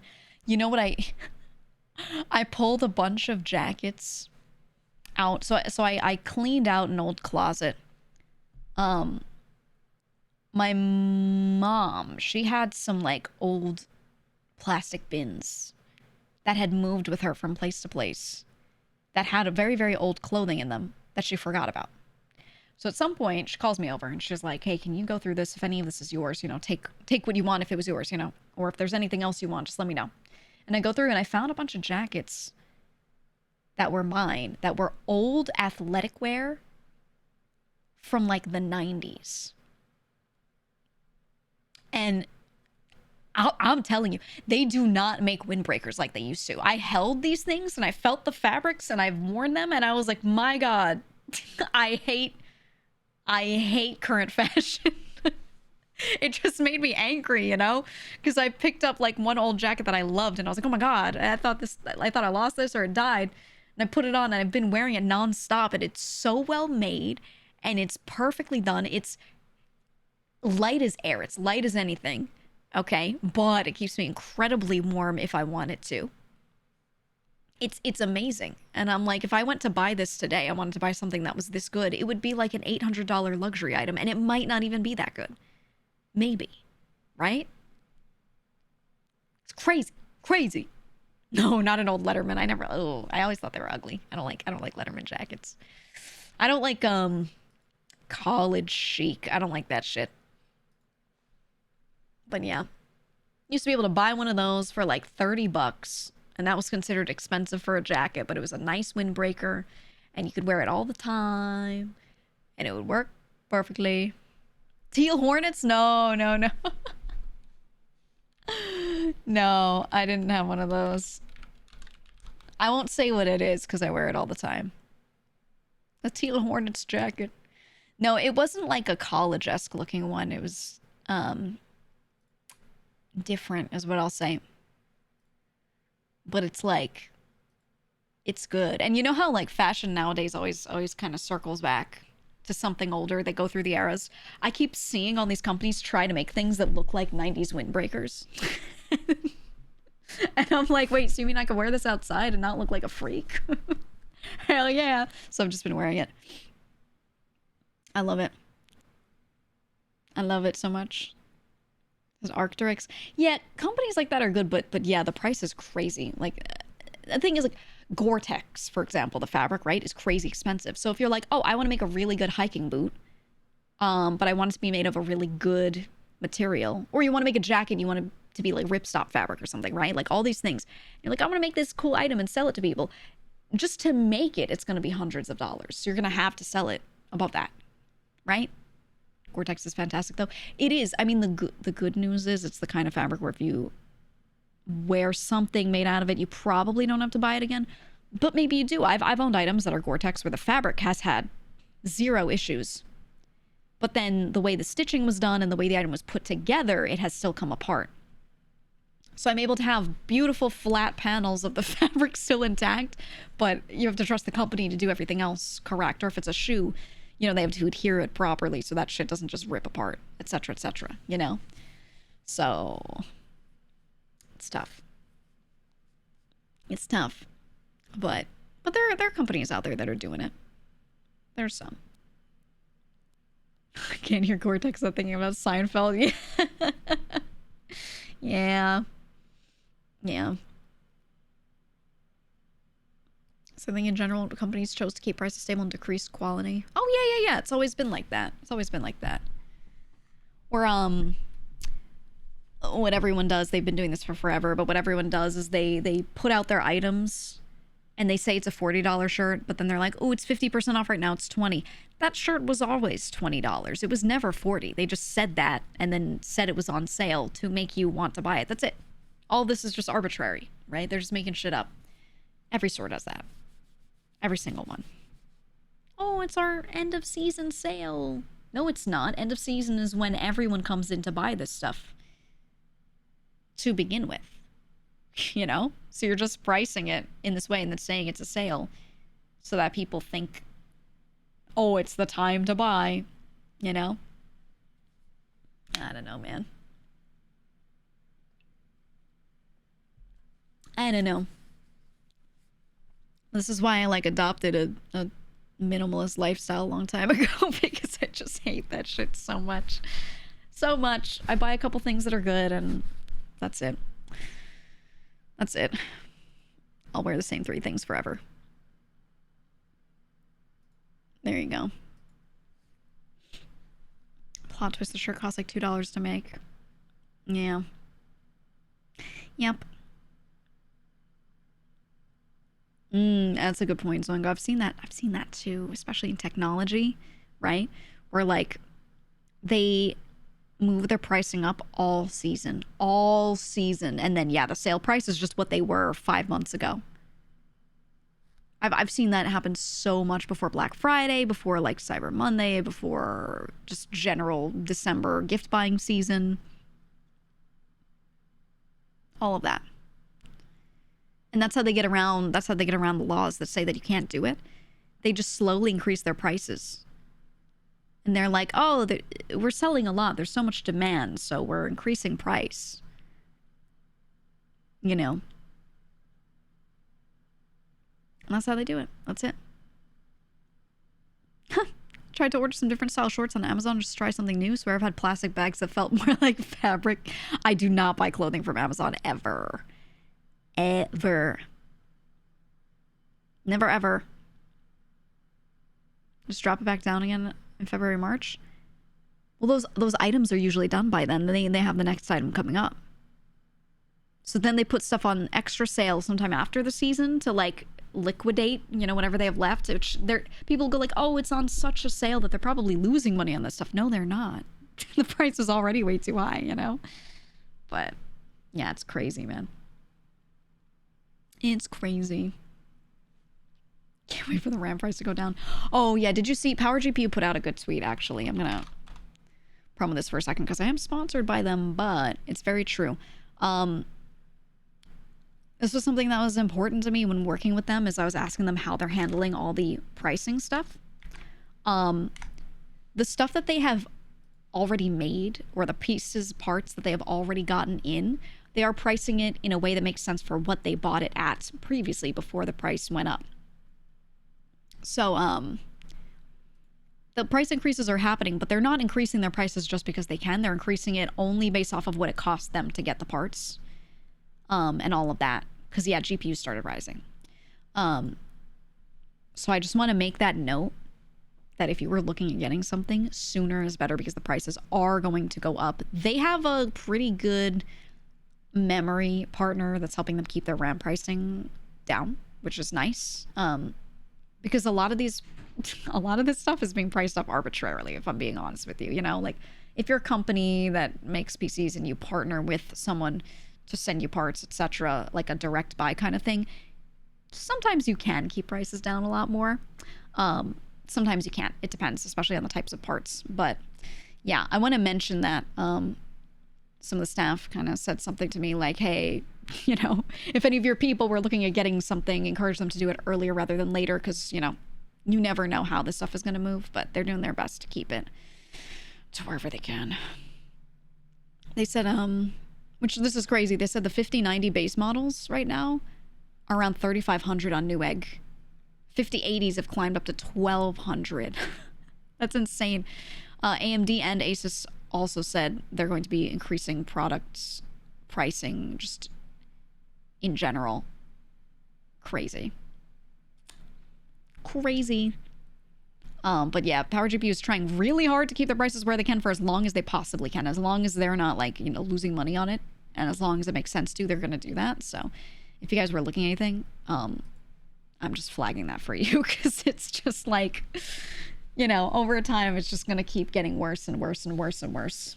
So my hope is eventually things do go back down, but, you know, I didn't notice anything GEEGA themed at Power GPU. Did I miss anything? No, I didn't put out anything me themed or anything like that. So you said I've seen 2 sites that offer PC building, but bring your own RAM.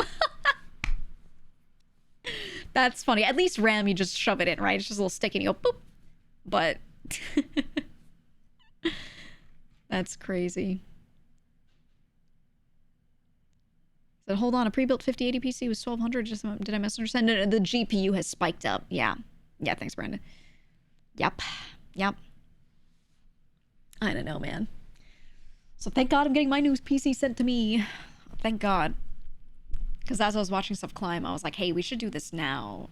Because I'm not trying to cost you like a ton, you know? Yikes.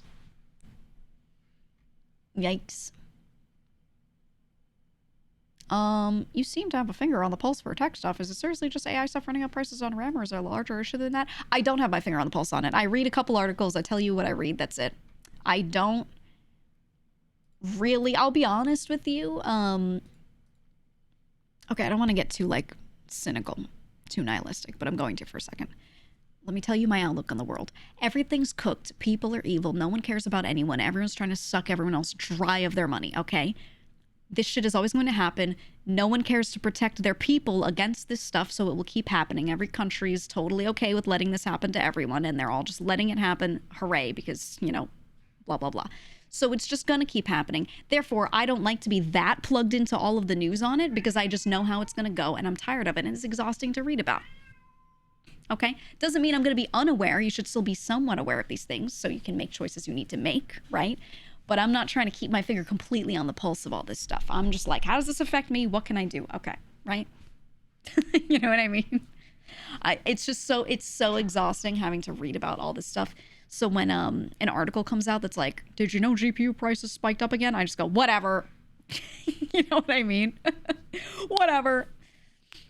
Because I've already heard about it. I already knew it was going to go this way. I'm not going to sit there and read another entire article about it, you know? The people who consolidate that info can consolidate it for me. I can go ask Power GPU, right? They pay attention.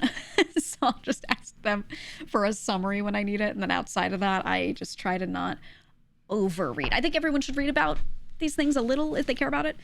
But yeah, I wouldn't stay like so plugged into it all the time. If you're not like, you know, in the market right now, just don't fucking worry about it. You know what I mean? But yeah. That's where I'm at with like everything. You know what I mean? And I'll remind, no political talk in this chat before we get there. My RAM.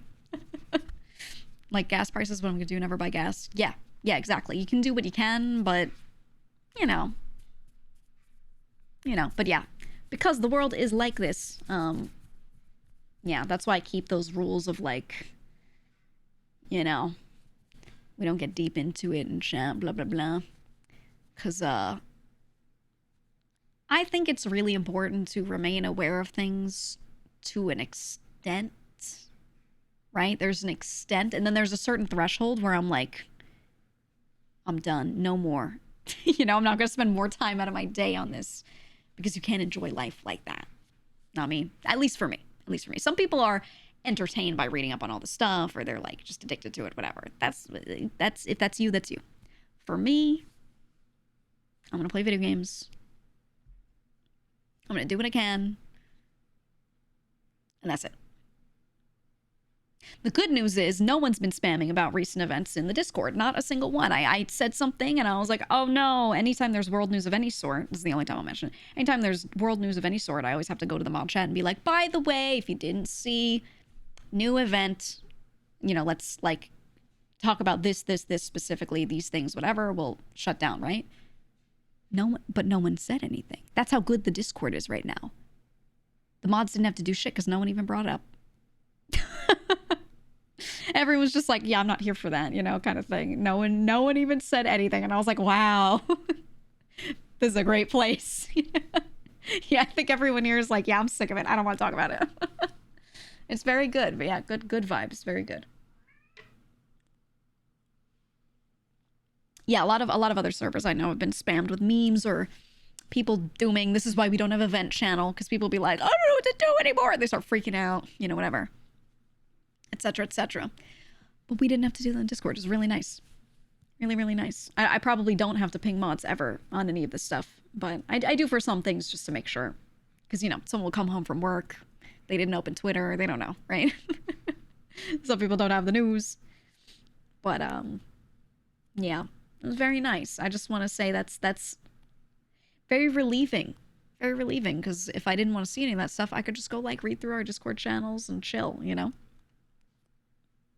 Thank you guys for behaving. I worked 12 hours yesterday. Yeah, exactly. That's what I'm saying. So, glad you guys have a good spot that you can also chill and not, like, not even worry about it. Not even a sword checkpoint. No, nothing. It's wonderful. Absolutely wonderful. So, the only thing we really mention in specific is like, oh, price is going up. Power GPU is still priced okay though. Woo! Because that's an actual, like, that's like an actionable thing, you know? That's real. But yeah. It's been good.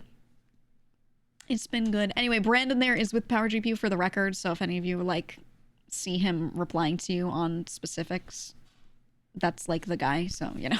Just, you're like, you know you can trust. In that Discord for almost 2 years, only seen mods have to ban, like, once. Oh, no, we've quietly pruned. We've quietly pruned many times.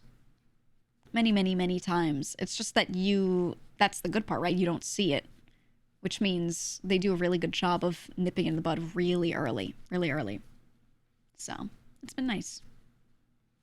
We do ban all the time. Though, recently, I feel like it's just mostly been bots. Or, like, you know, art scammer bots or things like that. As far as people being, like, weird, usually not. And it's usually handled by, like, we open a mod ticket and put that person in the ticket and let them know what they did. Instead of, like, you know, publicly in whatever channel they're shitting up. Well, like, if we have to stop it, a mod will go in and stop it, you know? But for the most part, like, they open a ticket and go, hey, can you not do this thing here in this one spot? It's kind of, you know. And usually the person's like, oh, shit, my bad.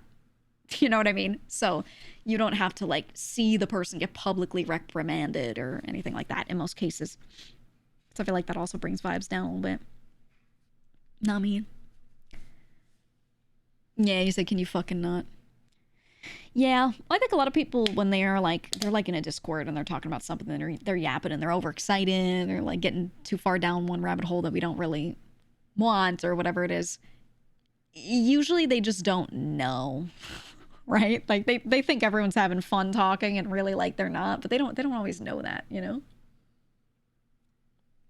So it's easy to just like make a ticket on the side and be like, hey, don't. You know what I mean? Guilty's charged, still think it was funny, not the right vibe. Yeah, it's not always like about if something's funny or not, for sure. Sometimes it is funny, but it's like still not the place, you know what I mean?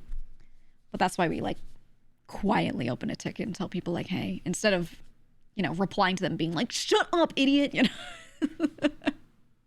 Or whatever the fuck, you know?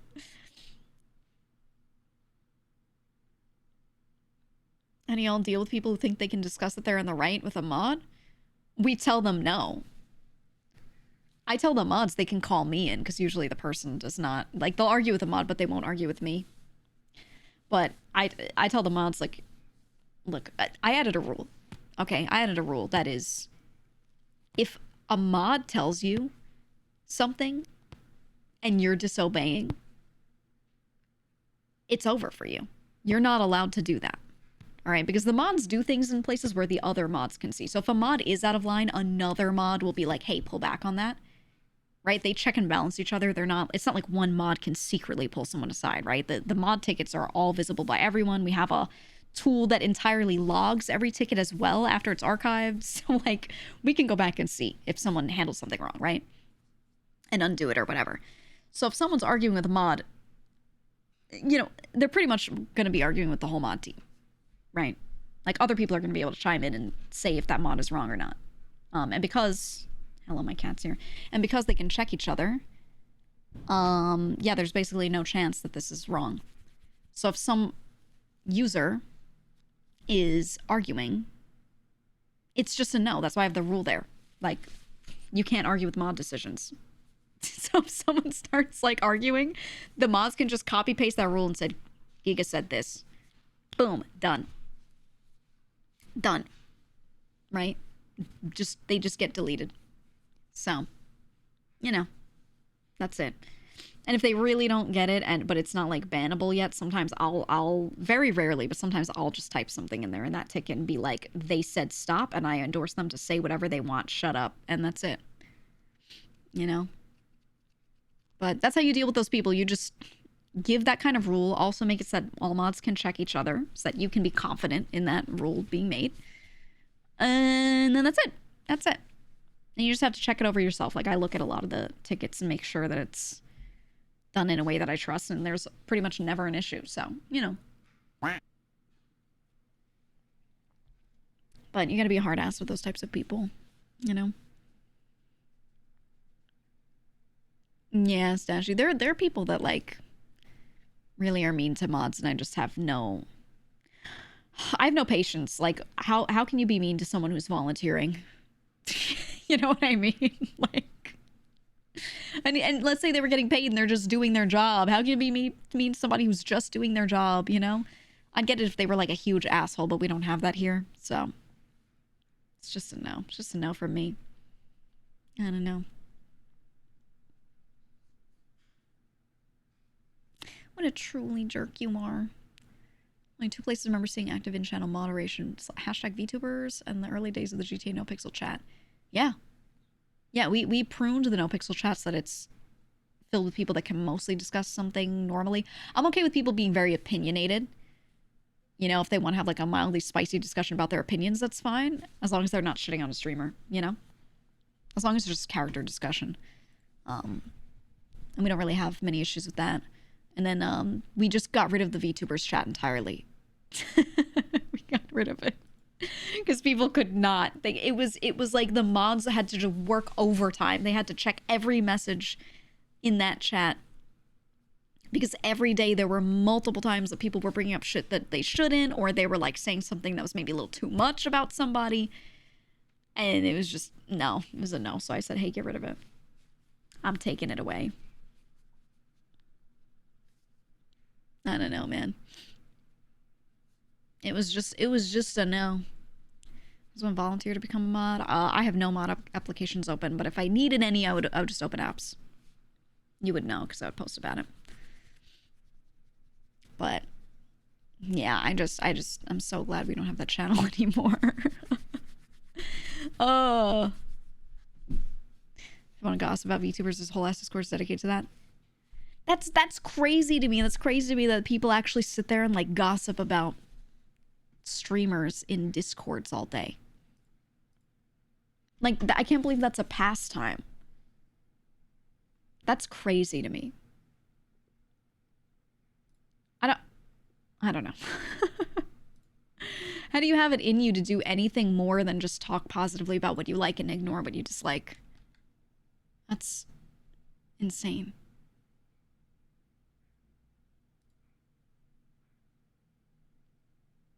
That's crazy. I don't know, man. I don't know. I know when every VTuber fan thinks about their Oshi's thanks, those Discords. I would just don't be in those, dude. It's crazy. It's crazy. Oh. People love to gossip. I know. I know.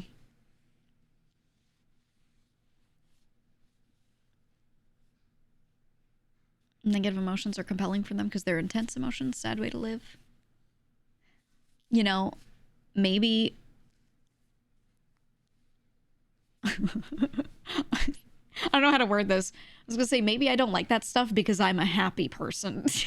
I'm content with my life, so I don't feel the need to seek out negative emotion because I feel good things intensely, you know?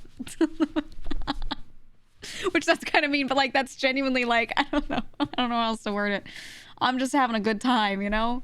So that's why to me it's like unfathomable to want to spend time in that. Like I don't know, it runs down my social battery. I think it gets me exhausted after a while. People just like, I don't know, blood has no enemies. I'm sure there's someone out there who doesn't like me. Actually, I know there are people who have thought that I hated them or thought that I said something really mean about them, but I was just saying something that was like, you know, hashtag actual factual. Like it was just a factual blunt statement.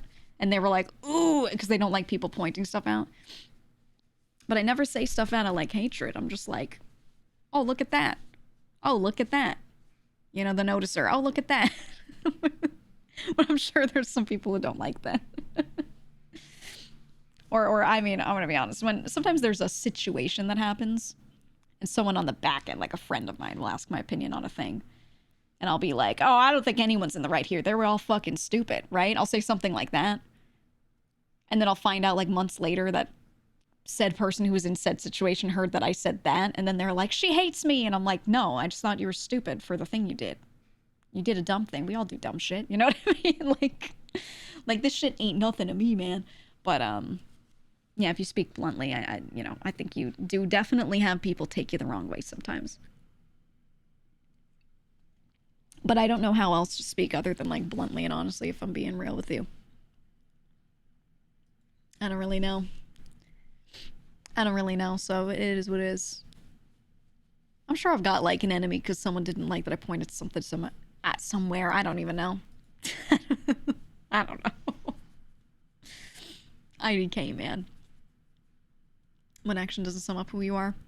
Yeah. I'm very much like that, where like if someone does something that I don't like, I'm not going to be like, you can't talk to them. They did a thing. You know? They did a thing that I didn't like, so I hate them. I don't do that. I'm just like, oh, that was dumb. That's all. You know?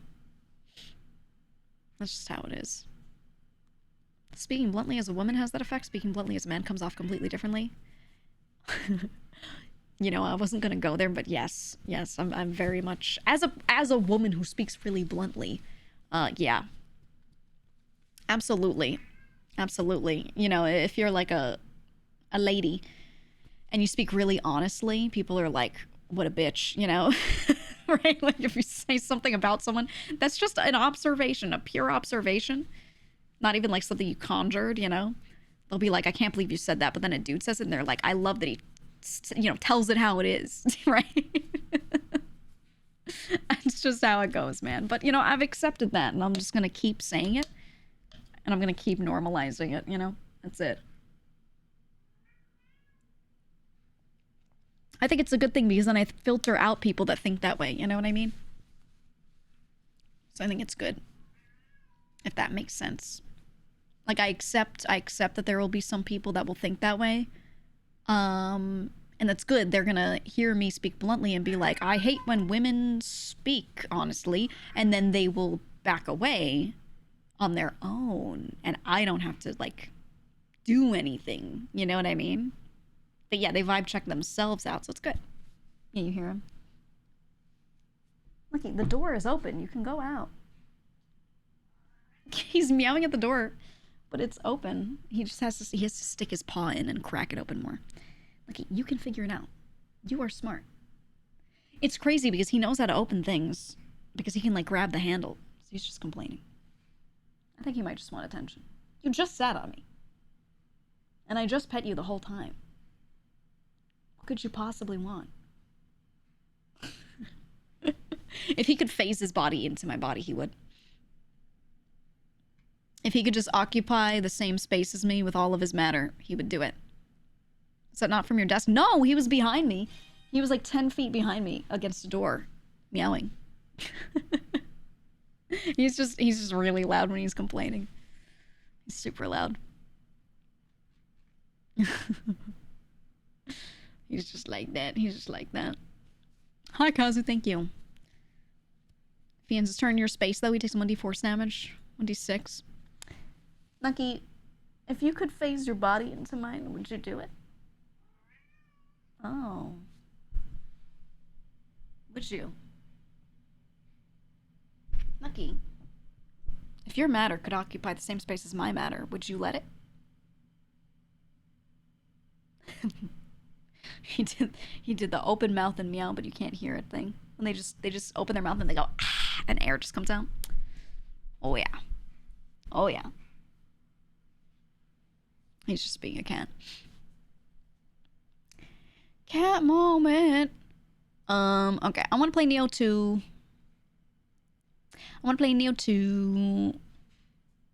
We started it last week. So I'm going to continue it. But first, there was one thing I wanted to do. Because I saw Co-Carnage was streaming earlier, and I didn't get to watch all of it yet. But he was doing his annual thing where they sit there and rate all the games, and he gave his top 10. He gave his top 10. I wanted to see what his top 10 were. Okay, his number one was Blueprints, agreed. His number 2 was Kingdom Come Deliverance 2. His number 3 was Abiotic Factor. That one I still have to play. Everyone's recommended it to me. It's on my list. Then he'd add Expedition 33, Hades 2, Tainted Grail, Fall of Avalon. I have not played that. Arc Raiders, Outer Worlds 2. Outer Worlds 2 was that high for him? So I'm streaming it a lot. Interesting. Maybe I should play that. And Chronos the New Dawn and Routine. Okay. I'm going to put everything that he rated this highly that I haven't played on my list. Every single one of them. Every single one of them. Heard people say it's better than the first game. Yeah, I remember when the first Outer Worlds came out, and a lot of people said it was, like, all right, but they didn't like it that much. It looks like 2 was pretty well received, but I don't think it had the player base that it could have had because people didn't like the first one as much. It was okay, right? But it looks like 2 was really good. Reviews are good, so maybe I'll try it. Maybe I will. Got a hell of a lot of content for the price. Oh, Abiotic. Yeah. There's a Tainted Grail video game. There is.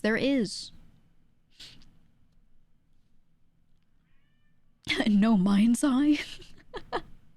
What a shame, man, because I feel like they had a nice concept, and I could see, like, when I was playing through that mission, there were a few things in it that I thought were, like, really interesting, and then the execution was just not there. Like, they just could not hold up what that game was supposed to be at all.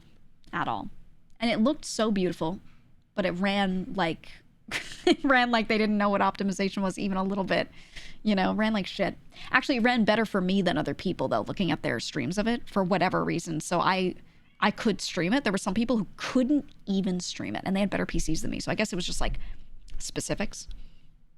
It was beautiful when it was running, yes. When it was running. It looks really nice, but I say beautiful as in well made, good ideas for how the environments should look, but not well executed. Like most people couldn't even see it because they couldn't even play it, you know? But man, it had a lot of potential too with what the game was like about. I felt like if executed well, it wasn't the worst base to be on. It actually felt like a base idea that wasn't bad, but then it just played like shit. It played like shit. I think some of the gameplay felt a lot better. Again, if it ran for you, felt a lot better than like, you know, base GTA gameplay. Because that was the problem, is like the gunplay in GTA 5 is ass. So the hope was, okay, this is like the guy who's made all the older GTA games. Hopefully the gameplay is better though, because people were like, uh-oh, old GTA gunplay, you know, they're like, uh-oh, they know it's bad. It felt a lot better than that. So at first I was like, oh, maybe? But then they didn't flesh out the mechanics. They had a few mechanics in there that were like starting to maybe be interesting, but then you didn't even have to like interact with them. So I was like, why'd we put it in here, you know? I don't know. It was weird. It was weird. I feel like it was well funded, well supported because of who was building it, but then it felt like it was released like 2 years too early. I don't know what could have saved that, but at least 2 more years in the oven would have been needed. That's how it felt. I don't know. Shame. Shame. Challenge of competing with GTAs that you're running as a $500 million budget. Yeah, but I feel like you don't... So some of the stuff that makes GTA have such a high budget, it's just all the unique shit that they put in there. They spend a lot of time creating all these unique characters, all these unique buildings. It's a lot of modeling time, you know, in there, whatever. But even with that, you don't need to make the amount of stuff that they make. So the big thing with GTA is that you have a fully functioning city all the time, right? Big detailed map. That's where a lot of the time goes. Mindside didn't need to do that. They could make something equally as beautiful and just have a smaller map, or, you know, one where you only go through certain areas. Even Cyberpunk kind of did that, you know, but they've reused more stuff so that they were able to keep costs kind of in an okay spot. GTA doesn't really reuse as much shit, you know, and that's how a lot of that stuff kind of runs up budget. But you don't need to have so much shit tailor-made for your big map to look nice and function well and feel like a, you know, a real city, a real world, whatever. You just simply don't need to. Yakuza does the same area a lot. Yeah, Yakuza is huge with using a map that's like an okay size, not too crazy. Or look at I think perfect example, we played through the Mafia games. And they had a really nice city for 1 and 2. 1 remastered especially looked beautiful. Really nice city. Not that tiny of a map, but the budget was nowhere near like what a GTA budget would be, right? Why? Because they've reused some assets and just repainted them and put different signs on them and things. Which makes sense because when you're in a city, a lot of the buildings are built by the same builders and do have the same types of construction, you know, et cetera, et cetera. And you couldn't go in every building or whatever, which neither can you in GTA 5. Most of those buildings you can't even go in anyway. But you know what I mean? Like, there's so much out there where you have these beautiful, like, living, breathing cities in these other games, and they don't cost $500 million. You know? So it's like, I don't know why a game would need to compete with a GTA budget to still have some of the goodness that GTA has, right? Yeah, Yakuza does that pretty well. It does. It does. Red Dead 2 uses 3D rendered clouds. Yeah, Red Dead 2 is amazing, okay? There's a lot of, like, witchcraft that they use to make their game be what it is. that is just really cool. And considering the age of the game and how good it still looks, it's insane. I was waiting to see if that guy would type anything else, but no. He couldn't. I don't know. Took him out back, like old Yeller. Living, breathing stage does not require you to be able to interact with every bit of paper. Yeah, though I will say, you know, GTA 5, what can you do? Almost every building has a ladder on it somewhere where you can climb up, and there is a real rooftop with like AC units on it and stuff. And it's a little area that you can sit on. You can post up on almost every single rooftop in that entire city in that game and use it as a spot to like shoot from, right? A lot of other games like that will not let you do that. That's part of what drives the budget up, right? You know, most other games, they're going to take that rooftop and they're not going to put shit on it. It's going to be a flat rectangle, and it's going to be blank, same repeating texture, you know? So if you have a city that's like interactable just on like, you know, ground level, you can save a lot of costs by having everything above it just be whatever, right? So that's kind of what drives up budgets for something like GTA, is like the amount of like interactivity, etc., everywhere on the map. So it's a lot, but they are known for that detail, and people like that, right? Is what it is. I do agree, though. You know, one of the reasons I really want to support Mind's Eye is because I like IO Interactive. I like the publisher, right? I really like IO Interactive. They've been great, but you know, I was really honest with them about the game, and they were like, "We know, we get it." They've published plenty of other stuff that is really good that people do like, so they're like, "We're chilling. Don't worry." They're the Hitman people, and they're publishing 007. So that's all good. There's something on their site called Project Fantasy that is coming up. I don't know what that is. They're going to do some sort of online RPG, whatever that is. Whatever that's going to be. So I've been kind of waiting. Hopefully, I think since I work with them a lot, they'll probably tell me when it's time. But we'll see. Medieval Hitman. They are capable of making other games. They are. But we'll see. We'll see. I'm excited, though. Because so far, the stuff that I've played earlier than that, all the Hitman stuff that they've done, I appreciate that, like, they're really supporting the game, like, as a publisher by being really loud and obnoxious about all of the stuff, all the content that they add, which is nice, because a lot of publishers, from what I've noticed, they help the game get published, as in they put it out there, and they market it a little bit, and then they go, okay, bye. You know what I mean? Like they don't support the studio that made the game very much after that, and they don't really give them much like marketing help or anything. But IO is like really actively helping Hitman push out. So the Hitman team puts their shit out there themselves, right? But the publisher's still really involved with every little thing they do.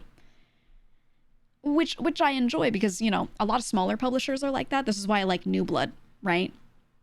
New Blood supports every little thing that every single one of their devs does. They add like one little thing to one of their maps, an Easter egg, and New Blood is like, oh, did you know one of our games added this to their map? Blah, blah, blah. You know, like they don't have to do that, but it's because it's a smaller publisher, I feel like they're more in tune with their devs, and they're really like, they actually care. You know what I mean?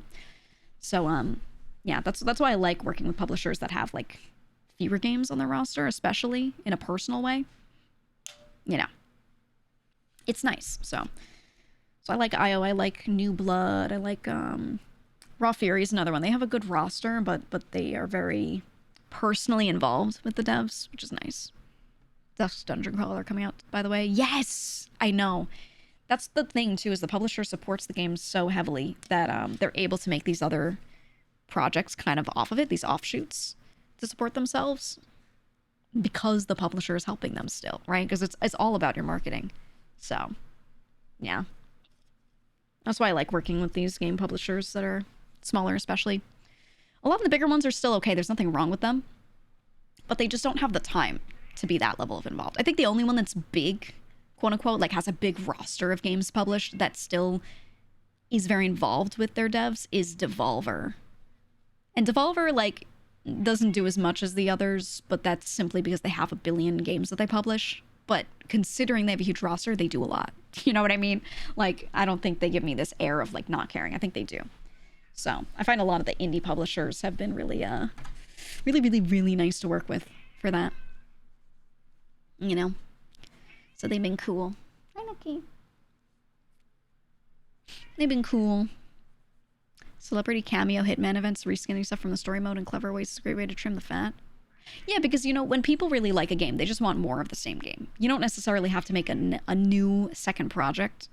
You can just kind of give them more interesting things to do on the same maps in the same areas, maybe adjust how the map works for that one mission or whatever, right? And that's what the Hitman team has done, because people just want to play more, you know?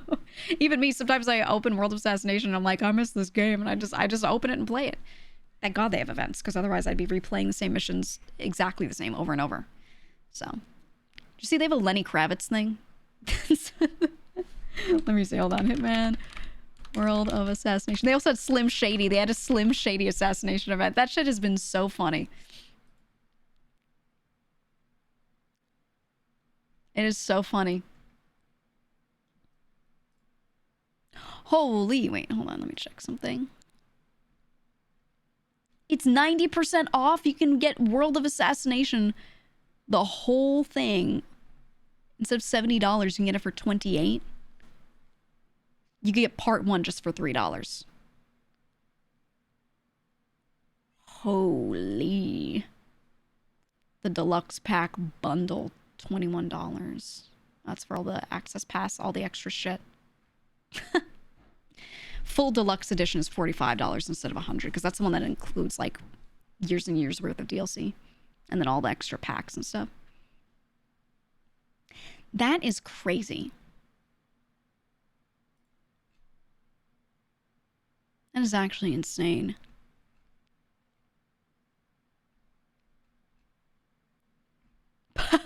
They have this image showing like what's in each edition. My God, it's a lot. Okay. Well, good to know. I already have it, but if any of you were interested in playing, I guess it's like that. Not sponsored, for the record. Not sponsored. Is it the Sean Bean one? People would get banned from Twitter for saying they were going to kill him in the game. Yeah. Yeah, he was. So that's what they keep doing, right? They keep getting celebrities and putting them in the game, and then they're like assassination targets. And people will be like, "I'm gonna fucking kill you," and then like Twitter will detect it and be like, "You can't say that." And they can't be like, "No, literally in the video game," because you know they know if you say in Minecraft, like you're just trying to do the cop out.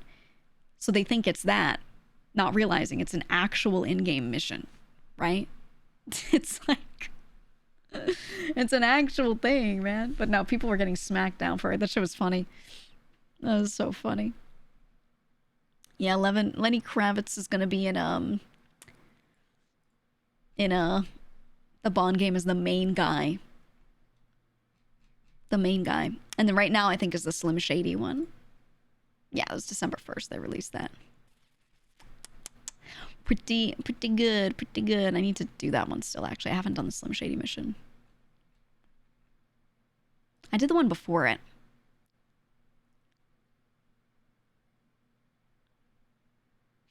I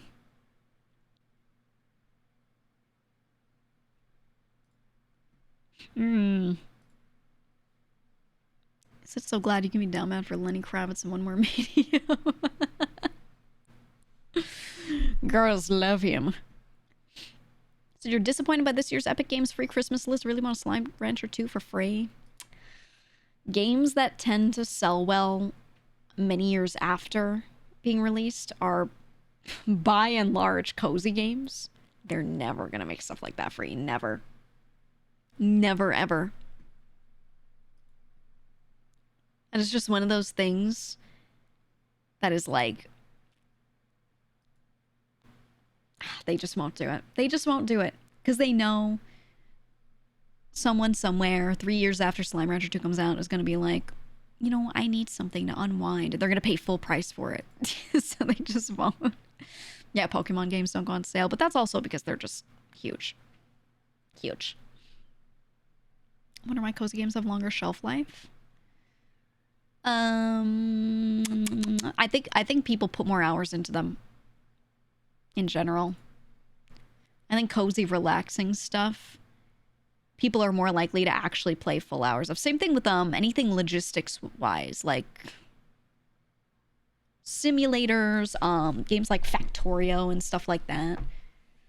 Anything with automation, especially. Any business related stuff, you're running a little business, economic simulation, any of that kind of stuff tends to also sell well way after release, because people they just like to sit down and like lock in a little bit, but it's not like ultra stressful to play. So, and yeah, you can replay them.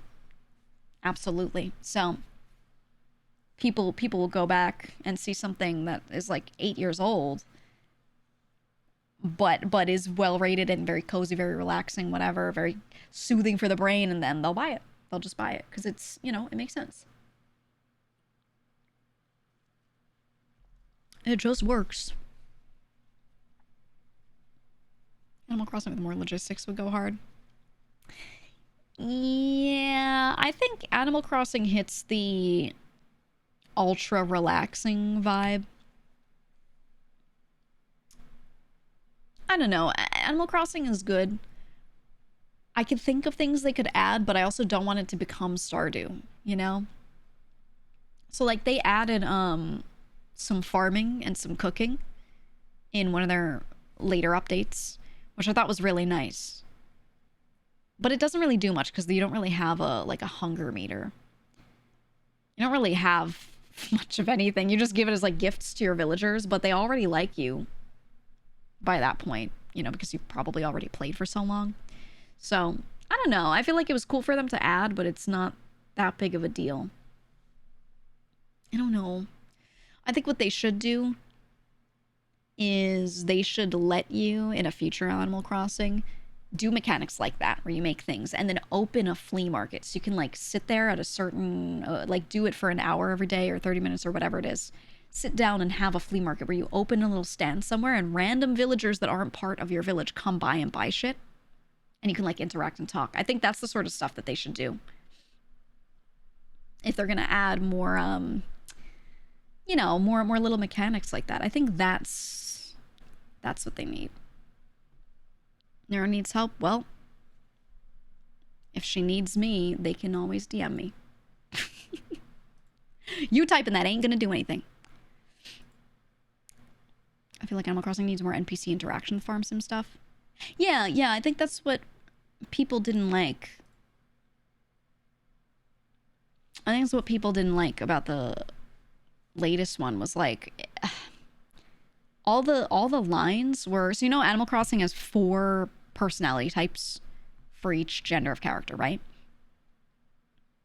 So if a character is male, it can have one of 4 personalities. If a character is female, one of the Animal Crossing characters, a villager, it's got one of a different 4 personalities.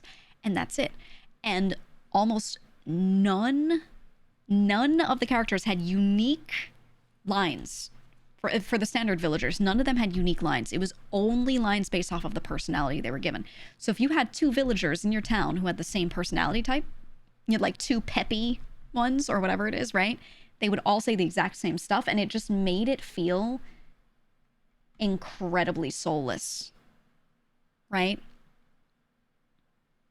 And it's okay for them to have some similar stuff, but they had nothing unique. And you would think that if they have these 8 personality types, that they would write more unique lines for each of those personalities at least, right? But they didn't have that big of a database of stuff for them to say. So it was just kind of like, what? It was kind of lame. Holy Knight or Demonic Knight? Someone replied and said Paladin. It's actually Templar. Please get the lore correct. Thank you. Please get the lore correct. And don't spread falsities, because that's heresy. Need to hide how the sausage was made more. Yeah, dude, do you remember in like GameCube Animal Crossing? I suck, sorry. Heretic. Actually. But no, the OG like GameCube Animal Crossing, they were kind of mean. They were like mean villagers.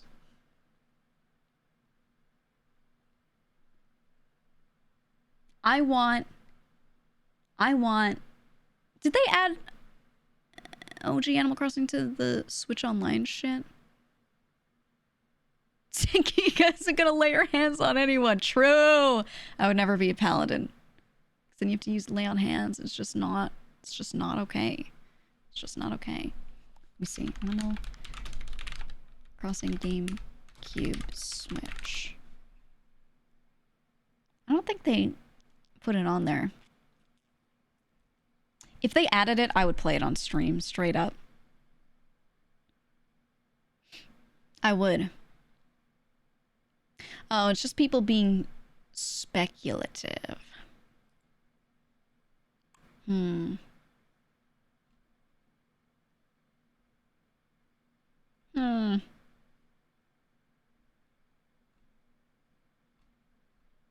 Interesting. Okay. I did see that they're planning a new update for the Switch mod, and I was like, brother, please just make a new game. Please just make a new one and make it good. Please! Please! Make it as charming as Pikmin 4 was, okay? Whatever juice, whatever the fuck drugs the devs took to make Pikmin 4 as, like, wholesome and nice as it was, I want whatever they were eating and drinking, put that into the Animal Crossing devs, okay? Put it in their bodies, get them on the same juice. Because Pikmin 4 was it, man. They took everything good from the first and second and third games and then put it into one. The only issue was it was slightly too easy, but they added a hard mode later. They added a bunch of challenge shit. So, just whatever the fuck they were on, inject that into the Animal Crossing team and we'll be okay. We'll be alright. That's what we need. You like the older villagers disdain better? I used to have, what's his name? In the OG GameCube one, I had Rasher. You know that pig? Animal Crossing Rasher. I had him and I had the squirrel that was purple and green.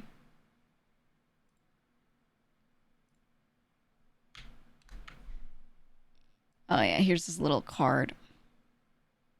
Dude, his name in other languages is Salami. This guy.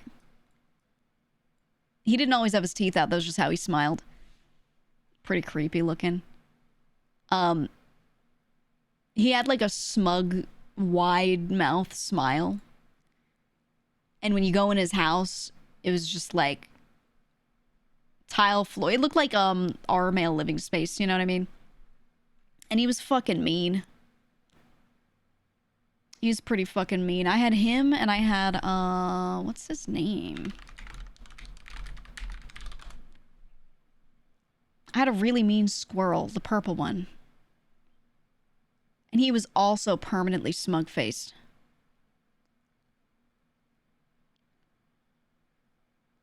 Fuck, what is his name? I'm gonna find him. He was a cranky villager. Static. Yeah. He had the lightning bolt on his head. I really liked his face. He had like a smug smile or he was permanently frowning and he was really cute.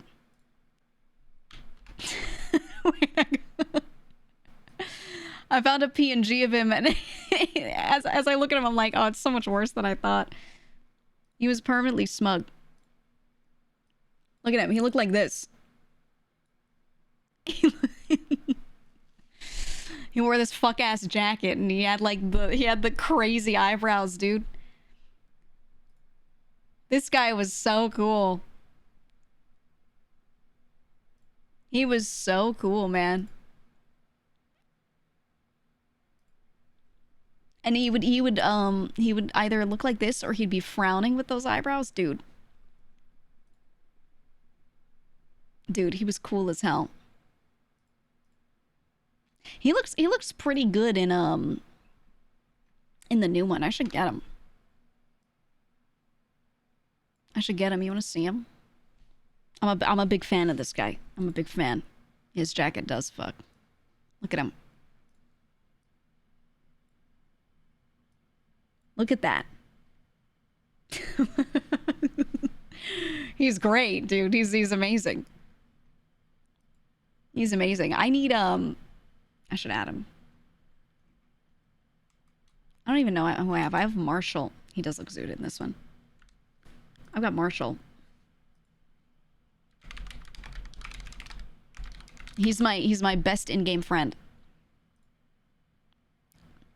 You ever seen Marshall? Marshall's cool as fuck. His house inside looks like a little coffee shop. So I made the outside also look like a little coffee shop. Look at him. Bombastic side-eye little squirrel, dude. He's so cool. He's so cool. There were Marshall trafficking rings. He's one of the most popular ones because he's the best. He's just simply the best with his little vest. My God. He was a really popular one. And then they added some cat with like heterochromia and everyone loved that cat, but I was never into the cat. I didn't think he was that great. Marshall though? He's still good. He's still good. You have the cranky black horse with the emo house. He's the best. Oh, I had him in a GameCube version, I think. Or did I have him in New Leaf? Remember people paying actual money for Raymond? Oh, dude. People love getting, like, the villagers that they want. They really care about the villagers that they have. And people were like you said, they were actually trafficking these villagers. And people would post online and be like, I have this villager, and they just expressed that they want to move out so someone can yoink him. $500. Or they put up eBay auctions and they'd be like, highest bidder, I invite you to my island and you get Raymond. And it's like, it was fucking crazy. They would use bells sometimes. Yeah, millions. People would pay millions for like the one cat that they wanted. Shit was insane. Twink trafficking. People would sell pirated amiibo cards. I had a lot of those amiibo. I still have them, actually. I still have a bunch of the amiibo cards, dude. Remember seeing an article like players spending real money on virtual gay cat. Yeah, Raymond was all right. Raymond was all right. I don't know. I think, yeah, they liked him because he was a gay cat. I didn't like the little blonde tuft of hair. It just didn't do it for me. There's an article, Raymond the Smug Cat and the Dark Underbelly of Animal Crossing. They liked him because he had glasses and he was in a little suit. I get it. I understand it. He was cool, but he just... I don't know. There's also entire articles on the shipping wiki about Marmond, which is Marshall and Raymond, which really pisses me off because I don't want my beloved Marshall to be shipped with anyone. He's a pure squirrel. Okay? He's a pure squirrel, and he's not for shipping. But no. No. People will actually ship my beloved pure Marshall with fucking stupid ass cat Raymond. And then they're like, they're gay and they love each other. Excuse me, there's no canon. There's none. Marshall does not fuck. He only cares about serving coffee to the populace. Okay? It's all he cares about, dude. You can't ship two smug villagers together? That's what I'm saying. That's what I'm saying. Not allowed. Not allowed. Not allowed. Raymond is an evil twink. He's a video game cat. I don't know how to tell you about this. He's a video game cat. All right? That's all. That's all. Anyway, Marshall's where it's at. Okay? Marshall and Static are like the best two villagers. I like the jock characters in the latest one though. They're really stupid. They're like really dumb. I like they make a lot of the villagers like really stupid and it's very charming, you know? And I just think that's nice. I think that's nice. Worst villager? I don't know.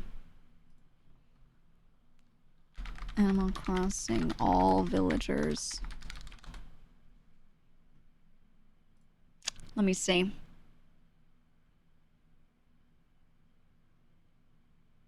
like any of the gorillas. They're just like not cute. They're not cute. I don't like the mice usually as well. They give them a lot of weird faces. Like their designs usually don't really hit for me. Oh, I had Meringue. She was cute.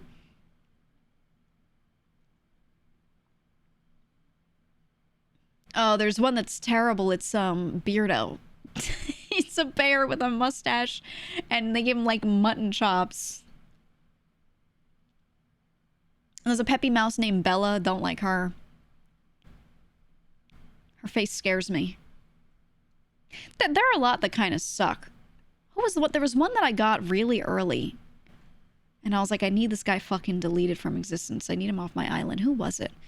He was one of my first villagers, and I was trying to get rid of him. Let me see if I can find him. He was pissing me off, dude. I was trying so hard to get him to leave, and he wouldn't leave. He didn't want to leave, man. I'll find out. I'll find out which one it was. I was getting so mad that I had this thing on my fucking island.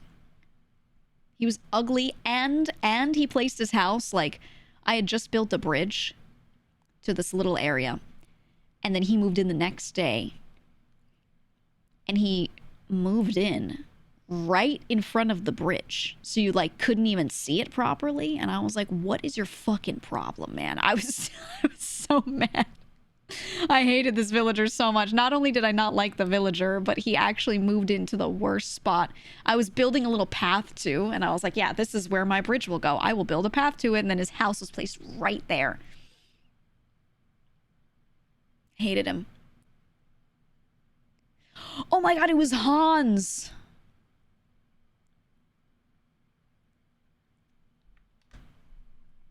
It was Hans.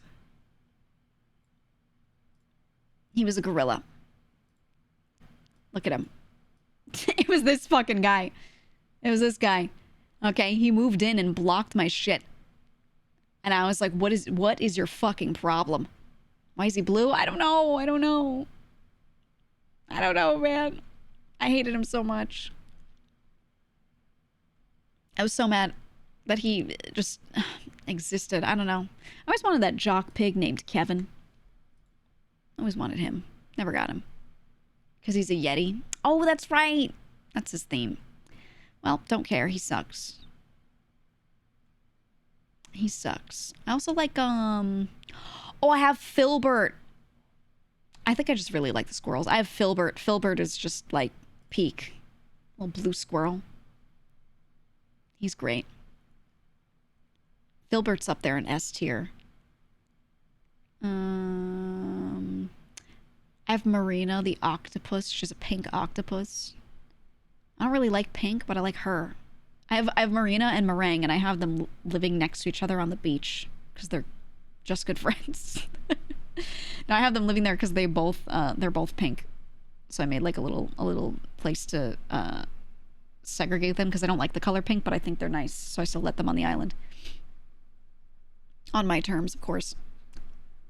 I don't think there are many others that I like don't like, but I'd put Hans up there as one of the worst looking villagers for sure. Pretty terrible. As I'm scrolling through a list of all of them. I think a lot of the mice, something about the proportions, I just don't like the way they do them. They look kind of weird. Just, it ain't right. It ain't right. From New York, of course, you like squirrels. I love squirrels. IRL, I love squirrels. You've got Kevin? Jealous. I really like Kevin. He's cool. He's cool. Oh, there is one squirrel named Ricky who looks crazy. I don't like that one. He looks insane. They gave him actually the worst face I've, like, ever seen. You want to see him? Look at this fucking guy. Look at him. What the fuck is that? Like, what the hell is that, dude? He looks like shit and I hate him. If I was looking at him on my island, I'd kick him off immediately. I'd hit him with a bug net every day until he left. Terrible. Just terrible. You love his face. You can have him. You can have him. You know, they have a wide variety of animals in the game for everyone who likes whatever they like. I think he looks terrible. So I don't want him. Oh, there's that bear named Tammy who you just look at her and she looks like her name is Tammy. She's terrible. Oh, but there's Tangy. I do like Tangy. Tangy is the cat that looks like an orange. She's got the leaf on her head. Tangy's great. She's good. I would put her in like A or S tier. I'm not sure. Maybe S tier. Actually, as I'm scrolling through, they have a really wide variety. They do a really good job of making a lot of them very unique. That's pretty good. Oh, I had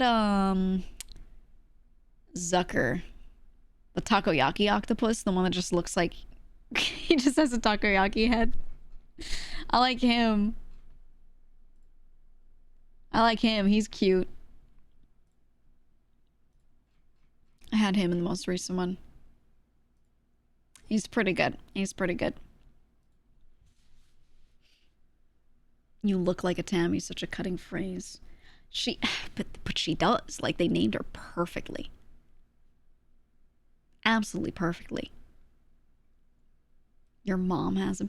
My mom has her villagers, and she like loves Animal Crossing, loves it. So I ended up taking anything that she had in the old GameCube version, any of the villagers that she had and loved, and I got her the cards for them so she could get them in her village, so she could like swap out for whoever she wanted. So I made sure that she could be part of the trafficking ring, you know, and get whatever villagers she wanted. Well, that's what I did for her at one point. So she was able to fill her her village with what she wanted. Everyone probably left after 5 years of not playing. They're really forgiving in the most recent one. So the villagers don't leave on their own. They tell you they want to leave. But them actually leaving is not triggered unless you talk to them. They've got the thinking bubble and they're like, I want to leave. And you go, okay, yeah, bye. It's been nice knowing you. Then they'll be like, okay. And then they'll leave. So, which is nice. That's nice. Because the auto leaving thing was kind of punishing. So, it's good that they don't just do that. Your mom's Red River Island plays every day. Yeah, my mom hasn't played in a bit, but she heard there was an update. So she was like, I gotta start picking my weeds now. And I was like, I don't think you do. Like, it doesn't take that much time. She was like, no, I'm gonna get a head start. And I was like, Mom, they're just gonna come back and you're just gonna keep picking them. And she was like, well, then I'll just play the game, whatever. So she's just been playing it again. But I got her a few things. I got her Balatro. There's a Switch version. She doesn't really like playing phone games. She doesn't like the tiny screen, you know. So I got her Balatro for her Switch. So now she can play that. Got it for my aunt as well. One of my aunts plays like everything. Like, she was like, oh, I'm gonna play the new Metroid Prime. And I was like, oh, you fucking get it. You fucking, yeah, get it. You know, she was like, oh, I've been playing Age of Imprisonment. The game's so hard. Like, she has a little trouble because her reaction time's a little slow. And she gets like a little overwhelmed, but not much. She played all the new Zelda games. Dude, everything. Everything.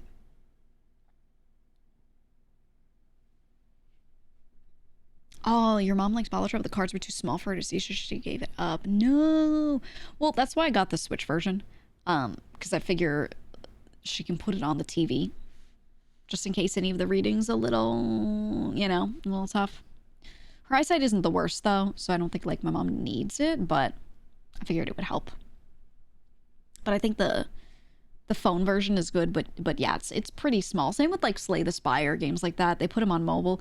I'm really glad that they do, but It's a little small. And if you are giving this game to someone who's older to the point where they have like large text size on their screen, things like that, you know, it's just too much. So that's why I did the Switch 2 version. Because I was like, you know, I don't think, or regular Switch version rather. I was like, I don't think she needs this, but just in case. I don't want her to be like, oh, I have to squint a little, so I'm not going to play the game, you know? Hi, Goosey. What, Nucky? Welcome on in. Welcome back. He just walks in here and meows at me. That's it. He just walks in and stands in the middle of the floor and meows. What you want? You know what I was doing yesterday? I was sending Joel, cats, because he wants to get a cat. So I'm gonna help him vet his living area and tell him if there's anything he needs to change before bringing a cat inside, you know? Check his plants, you know, all that kind of stuff. But he wants to get one, so I was like... I went on Pet Finder, and I know where he lives, so I like was looking in his area, and I was like scouting for him, you know, and I was just sending him little pictures of like cats. And I was like, wait, this one's perfect, this one's really good. I was reading about their personalities and stuff. I think he would like it. He said he's never had a cat. His brother has a cat that he's hung out with and stuff, so it's not like he's never hung out with a cat before, but yeah, I think it'd be good. I think it'd be good. I think he would enjoy one. He's cat dad coded. He is. I think he needs it. I think he needs a cat.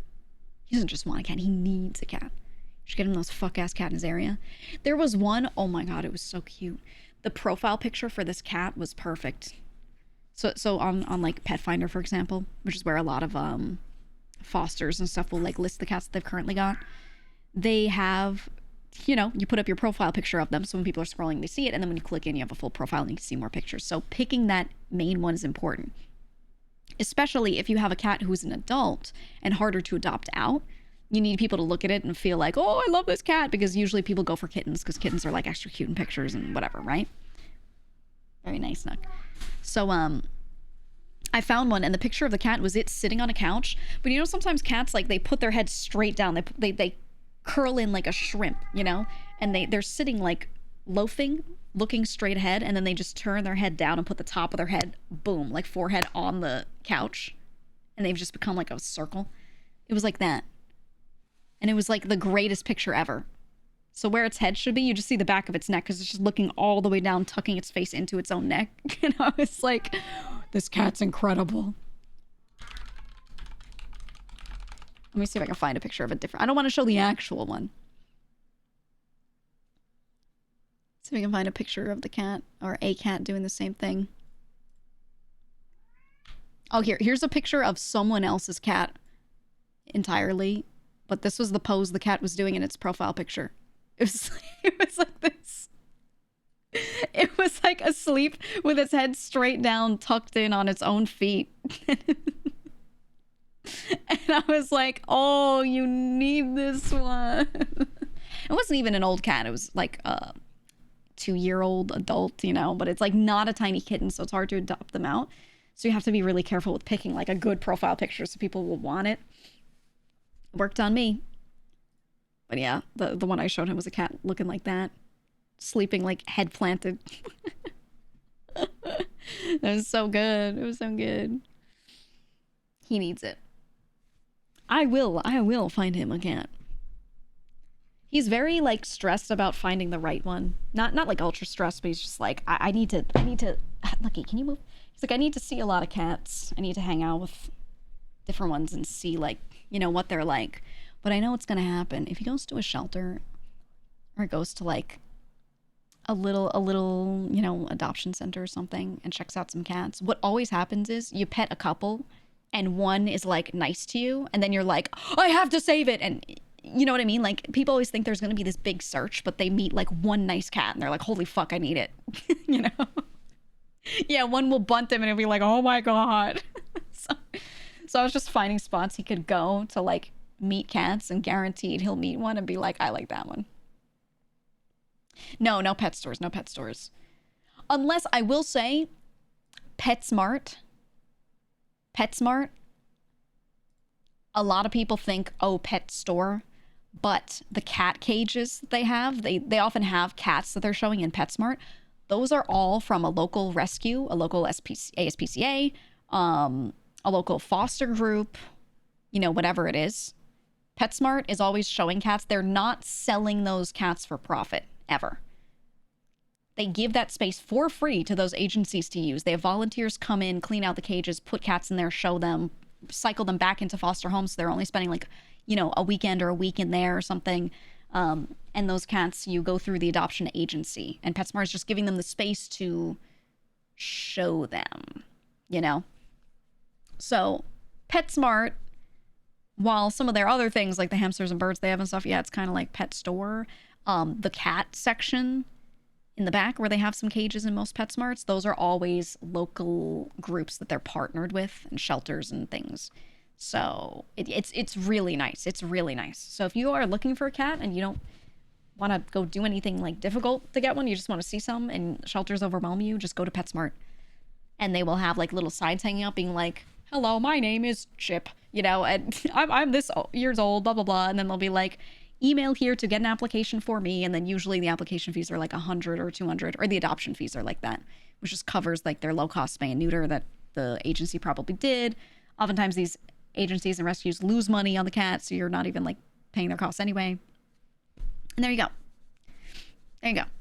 But yeah, so if you are looking for a cat, I highly recommend like just going to a PetSmart and seeing what group they're working with for the cats, and then, you know, calling them up and tell them what you want to. Sometimes the volunteers are there. You can ask them like if they're doing events. Sometimes they do like on a weekend they'll do a little event so you can meet more of the cats or something or whatever. But you can just call them and be like, hello, I want a cat that doesn't like other cats. I want a solo cat. I want it to be an adult. What do you have? You know, and they'll like tell you who they've got, because they're all like, you know, very in tune with these cats. They actually know them, so they can tell you who's good for you.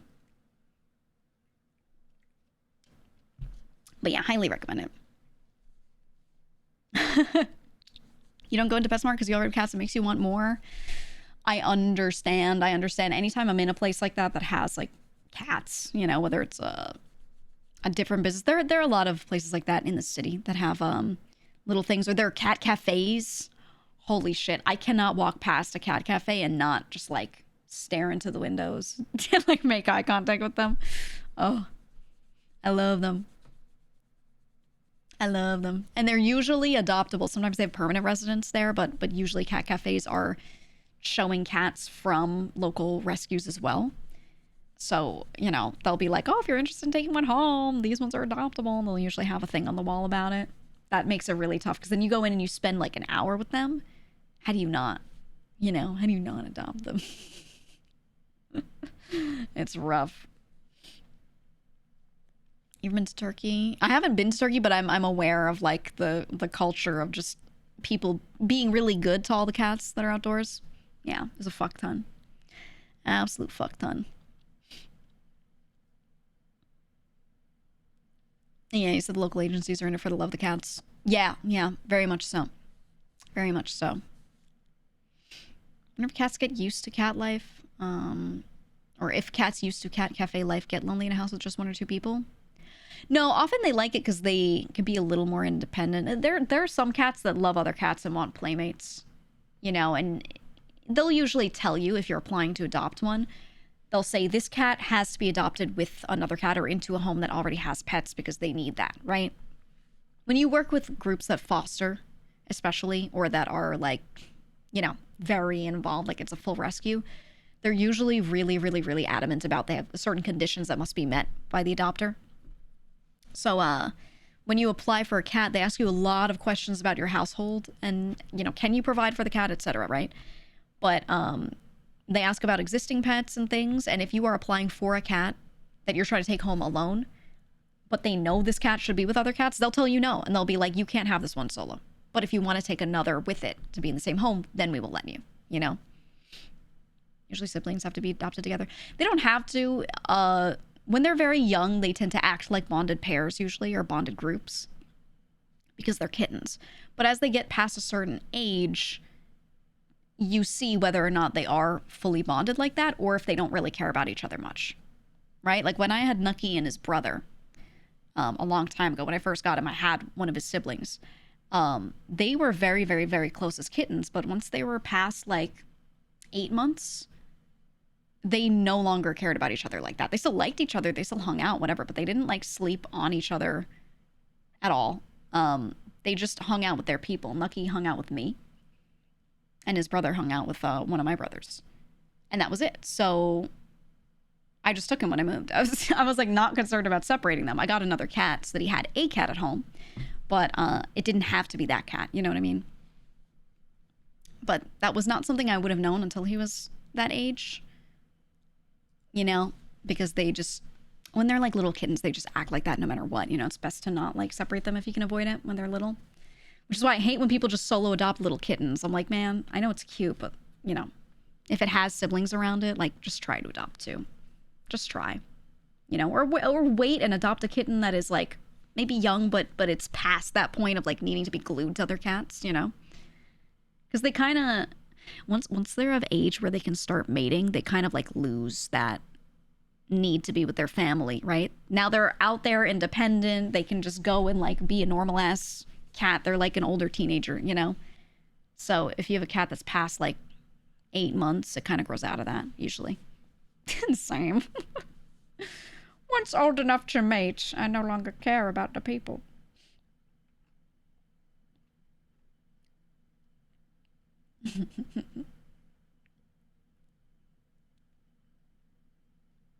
I don't know. I don't know. I think you just gotta like try to not adopt 3-month-old kittens. Everyone wants like the tiniest one. I was dealing with this so much when I was doing cat rescue. Everyone wanted to get these like tiny puffball babies because they're so cute. And I'm like, brother, they're gonna be cute for a couple months. You're still gonna find them cute when they're your own adult cat. You're gonna love your cat, all right? But like, all the time you're gonna spend with them is when they're an adult, not when they're a kitten. So don't base anything off of this. Wait until they're a little bit older and they've settled into a personality. And then you know what you're getting.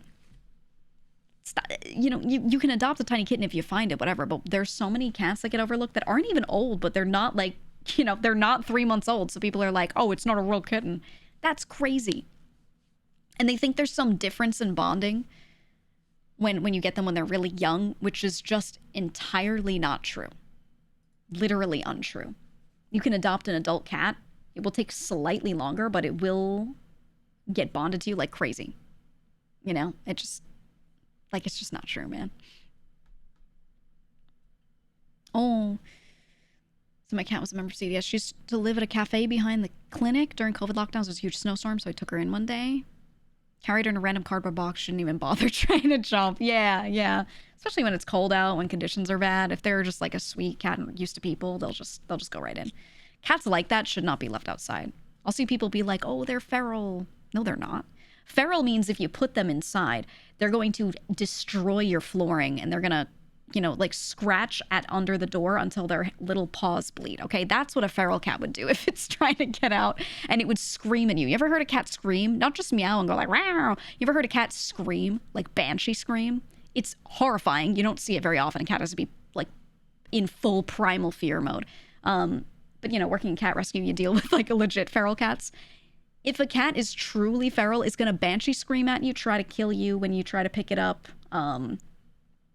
You know, yeah, mega pisser. It's going to piss everywhere. If it's not doing that stuff, if it's just a bit scared of you, you can get that thing used to indoor life. Easy.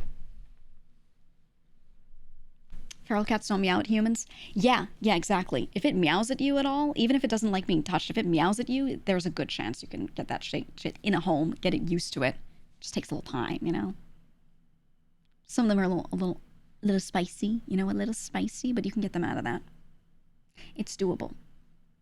It's harder the older they are, but it's very possible. Yeah, I know people who like have backyard cats, like strays, and they're like, oh, I can't take them in because like they love the outdoors. They're gonna miss the outdoors. They're not used to being inside. And I'm like, okay, well, get them used to it. The outdoors are cold and scary, and it gets dark and shit.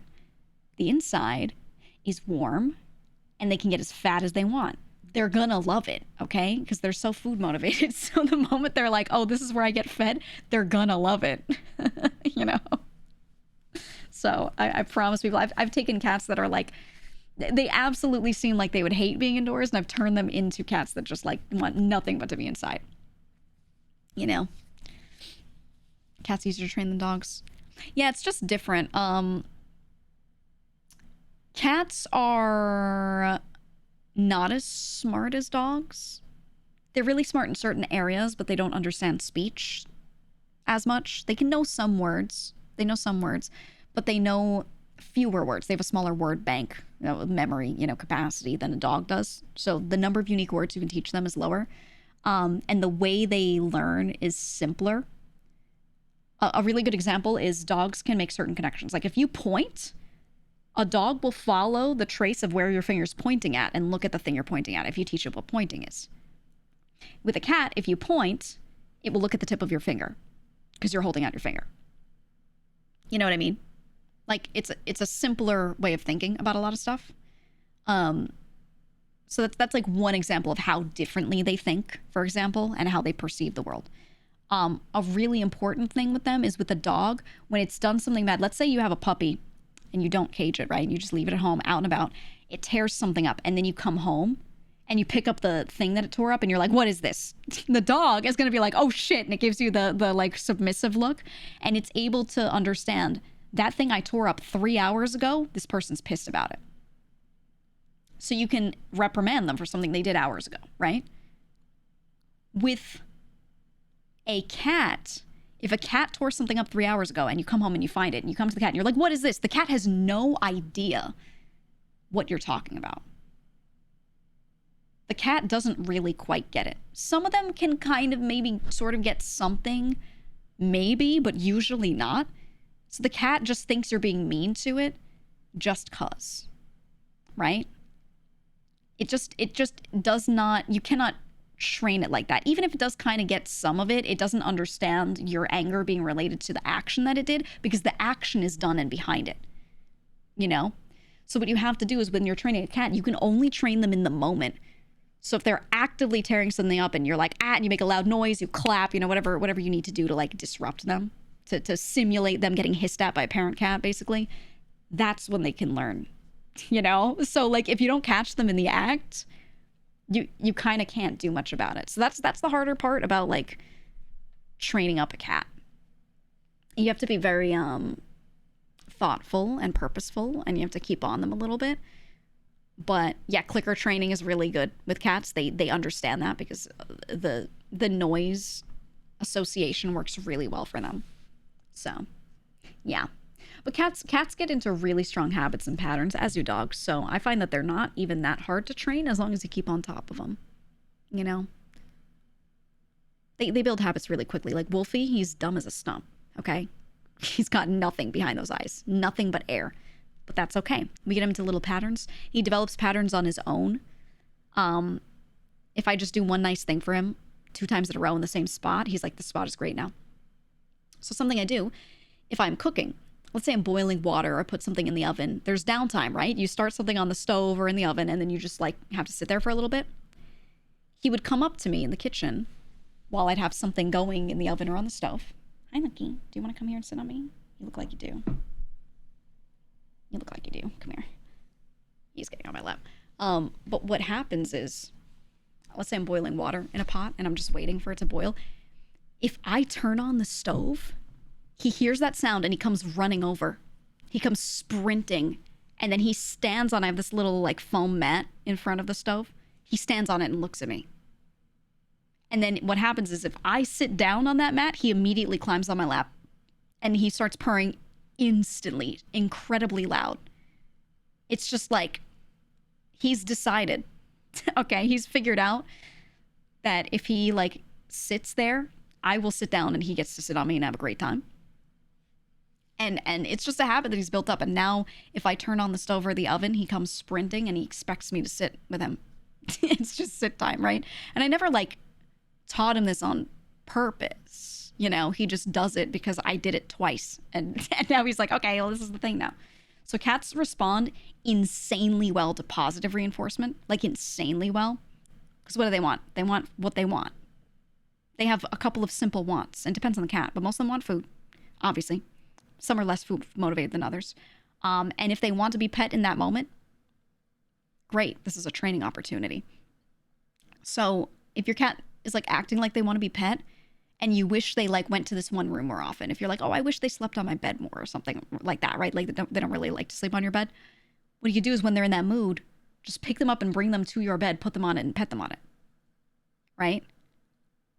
And then they'll just be like, oh, this place is nice. And now when they're in the mood to get pet, if you do it a couple times, they'll just go run to the bed, you know? So like it's positive reinforcement training for them is really easy because they're just so simple, right? They just want like two things. You just have to get them in the right moment. Whereas a dog, you can kind of like train them when you want to train them. With a cat, you sort of have to wait for them to be like in whatever mode it is that you're trying to encourage, or having that want that you need to use to train them, you know? But that's the way. That is the way.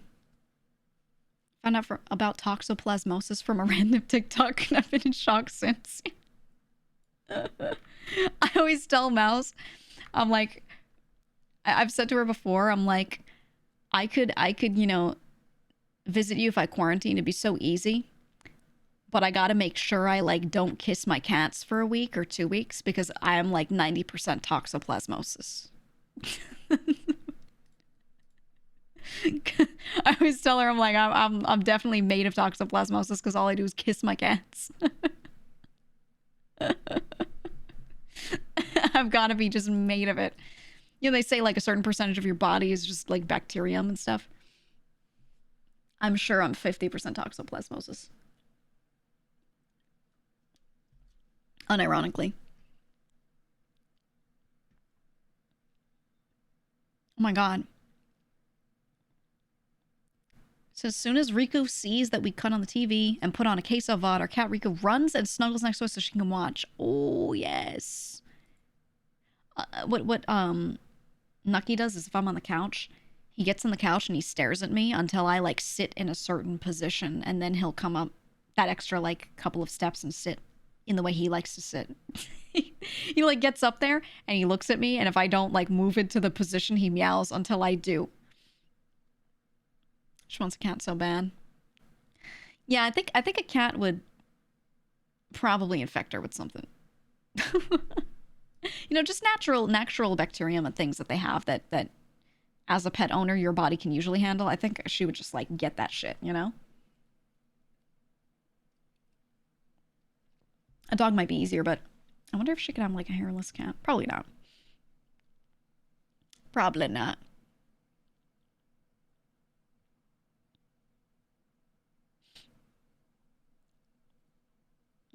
Toxoplasmosis, grave mind convincing me that my cat won't eat my face. I think that's how they mind control us. I think they're just like attuned to the flood. You know? And I think they just kind of like send them into you, and you slowly become part of the grave mind.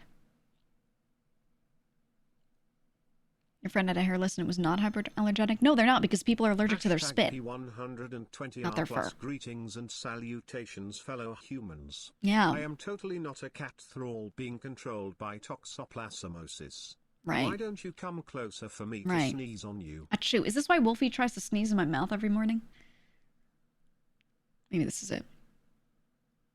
I don't know if her CBID would allow her to have any pet. Probably not. I think the worst for her would be a bird. Holy fuck. Holy fuck. I love birds to death. But man, are they just carriers of everything. Bird dander's another level. They are so messy. So messy. Bird cages around them just are just littered with just shit. Not even literal bird shit, but just stuff that they throw everywhere. They pick up a little seed you give them to eat. They go, and they crunch it. They eat, you know, whatever they want to eat. And they take that shell and they throw that shit on the floor. They throw it as far as they can. Sometimes it's fun for them. I've had birds in the past and I've dealt with this a lot. I had an old cockatiel. And he man, he loved to throw stuff on the floor. He thought it was so fun. He loved throwing stuff and watching us pick stuff up off the floor. So we would just put newspaper down, you know, on the floor. So anything he threw, we'd put enough of a radius of it so that it would just drop and like we could just pick it up. But he loved throwing shit on the floor. He'd do it and then laugh. He'd throw it on the floor and be like, ah, and I was like, are you kidding me? Are you fucking serious right now? But he would do it, man. Oh, it was his favorite. It was his favorite. You said in your childhood you had the birds that never shut the fuck up, but you'll never have another bird. They're so loud. Most birds are so loud. It's true. They're very, very loud, very communicative, which is something... It's something that people really want out of birds a lot of the time. But, yeah, I just don't want that. They can screech so loud sometimes, and I like a nice, calm environment. You know, I already have cats yelling at me. Do they laugh when they're happy? I think some of them just start to learn, like, person does a thing that makes them happy, and then they make this noise. You know? So like, they kind of learn, like, a situation to use laughing in. So I don't think it's that they laugh when they're always happy. I think they're, like, trying to indicate to you that they did something that's fun for them. So they're like, look, I'm laughing too. You know what I mean? But, yeah. Yeah, those are huge. Cockatoos are the big ones. Not a cockatiel. I'll find a picture for size reference.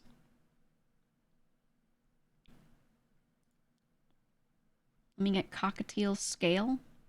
Actually, they can be kind of big.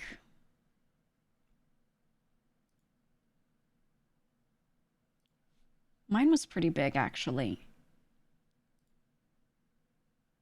He was a big boy.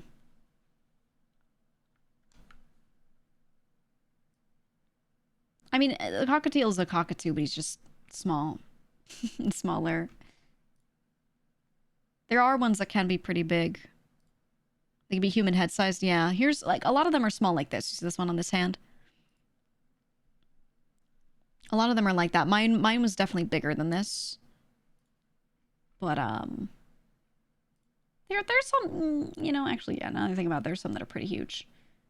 A lot of my family members that have birds have like huge ones though, so I think about it and I'm like, oh, he wasn't that big. He wasn't that large, but the more I think about what other types of parrots people have, I think they can be a little big because a lot of people have conures, which are pretty small. I think that's a more common parrot type that people get. I do like them a lot, though. I like them a lot. You want a shoe, Will? So I always wanted a bird, but my parents hate them. I love owning birds, but do not get one unless you can spend all day with it. Unless you can spend so much time and effort on it. When you're home, you're willing to sit there and play with it all the time, or like have it on you all the time. And the thing is, you can't just have it on your shoulder and it's happy. They want you to talk to them. So you're literally every minute, multiple times a minute, you have to look at them and be like, what's going on? Oh, look at you. Oh, you look so pretty. My cockatiel would pick stuff up, like little items that were like rounded, cup shaped, and scream into them to get attention. And then he'd want me to hold the item. I had to do that. So if I was sitting there and I was doing something important, he would come up and be like, ah, and then try to hand it to me. And if I didn't take it, he'd just keep screaming until I took it. Because he needed that interaction. He was trying to show me an item or, you know, whatever. So that's the level of attention they need. You can't just be like, oh, who's so good. He wanted me to do a thing. I had to take the item from it and look at it and be like, wow, what is this? Oh, and tell him the name of it. And you know what I mean? Like the amount of interaction was very heavy. So that's why I don't always recommend birds to people. I love them so much, but they're a lot. That's why a lot of birds get sent back. A lot of people get birds and then are like, wow, this is so much effort, so much attention, and then they give them back to, or they like surrender them up somewhere. It's you know, it's a lot. It's a lot. Have a bird like the glass bird? No, that's an African gray, which also needs so much socialization. That's because it's smarter. You have to talk to it legitimately. You have to legit talk to that bird. You know? like it needs it. So, yeah, don't recommend. I don't recommend it. Anyway, I said a while back that I was gonna open Neo 2. But I haven't yet because my cat is on me and I can't reach over and get my controller while he's sleeping on me. So I was like, oh, I'll just talk longer. I'll just talk longer. And now he's still asleep. I just wanted to note that. I wanted to note that. Yeah, I did say like an hour ago. He's just been like passed out. I don't think I can reach it. No. No, I can't. Lucky, if only you could fetch my controller. Oh, he's moving. Oh my god. Oh my god, huge. Huge, huge. Thank you, Luck. I wanted to play Neo too. Oh.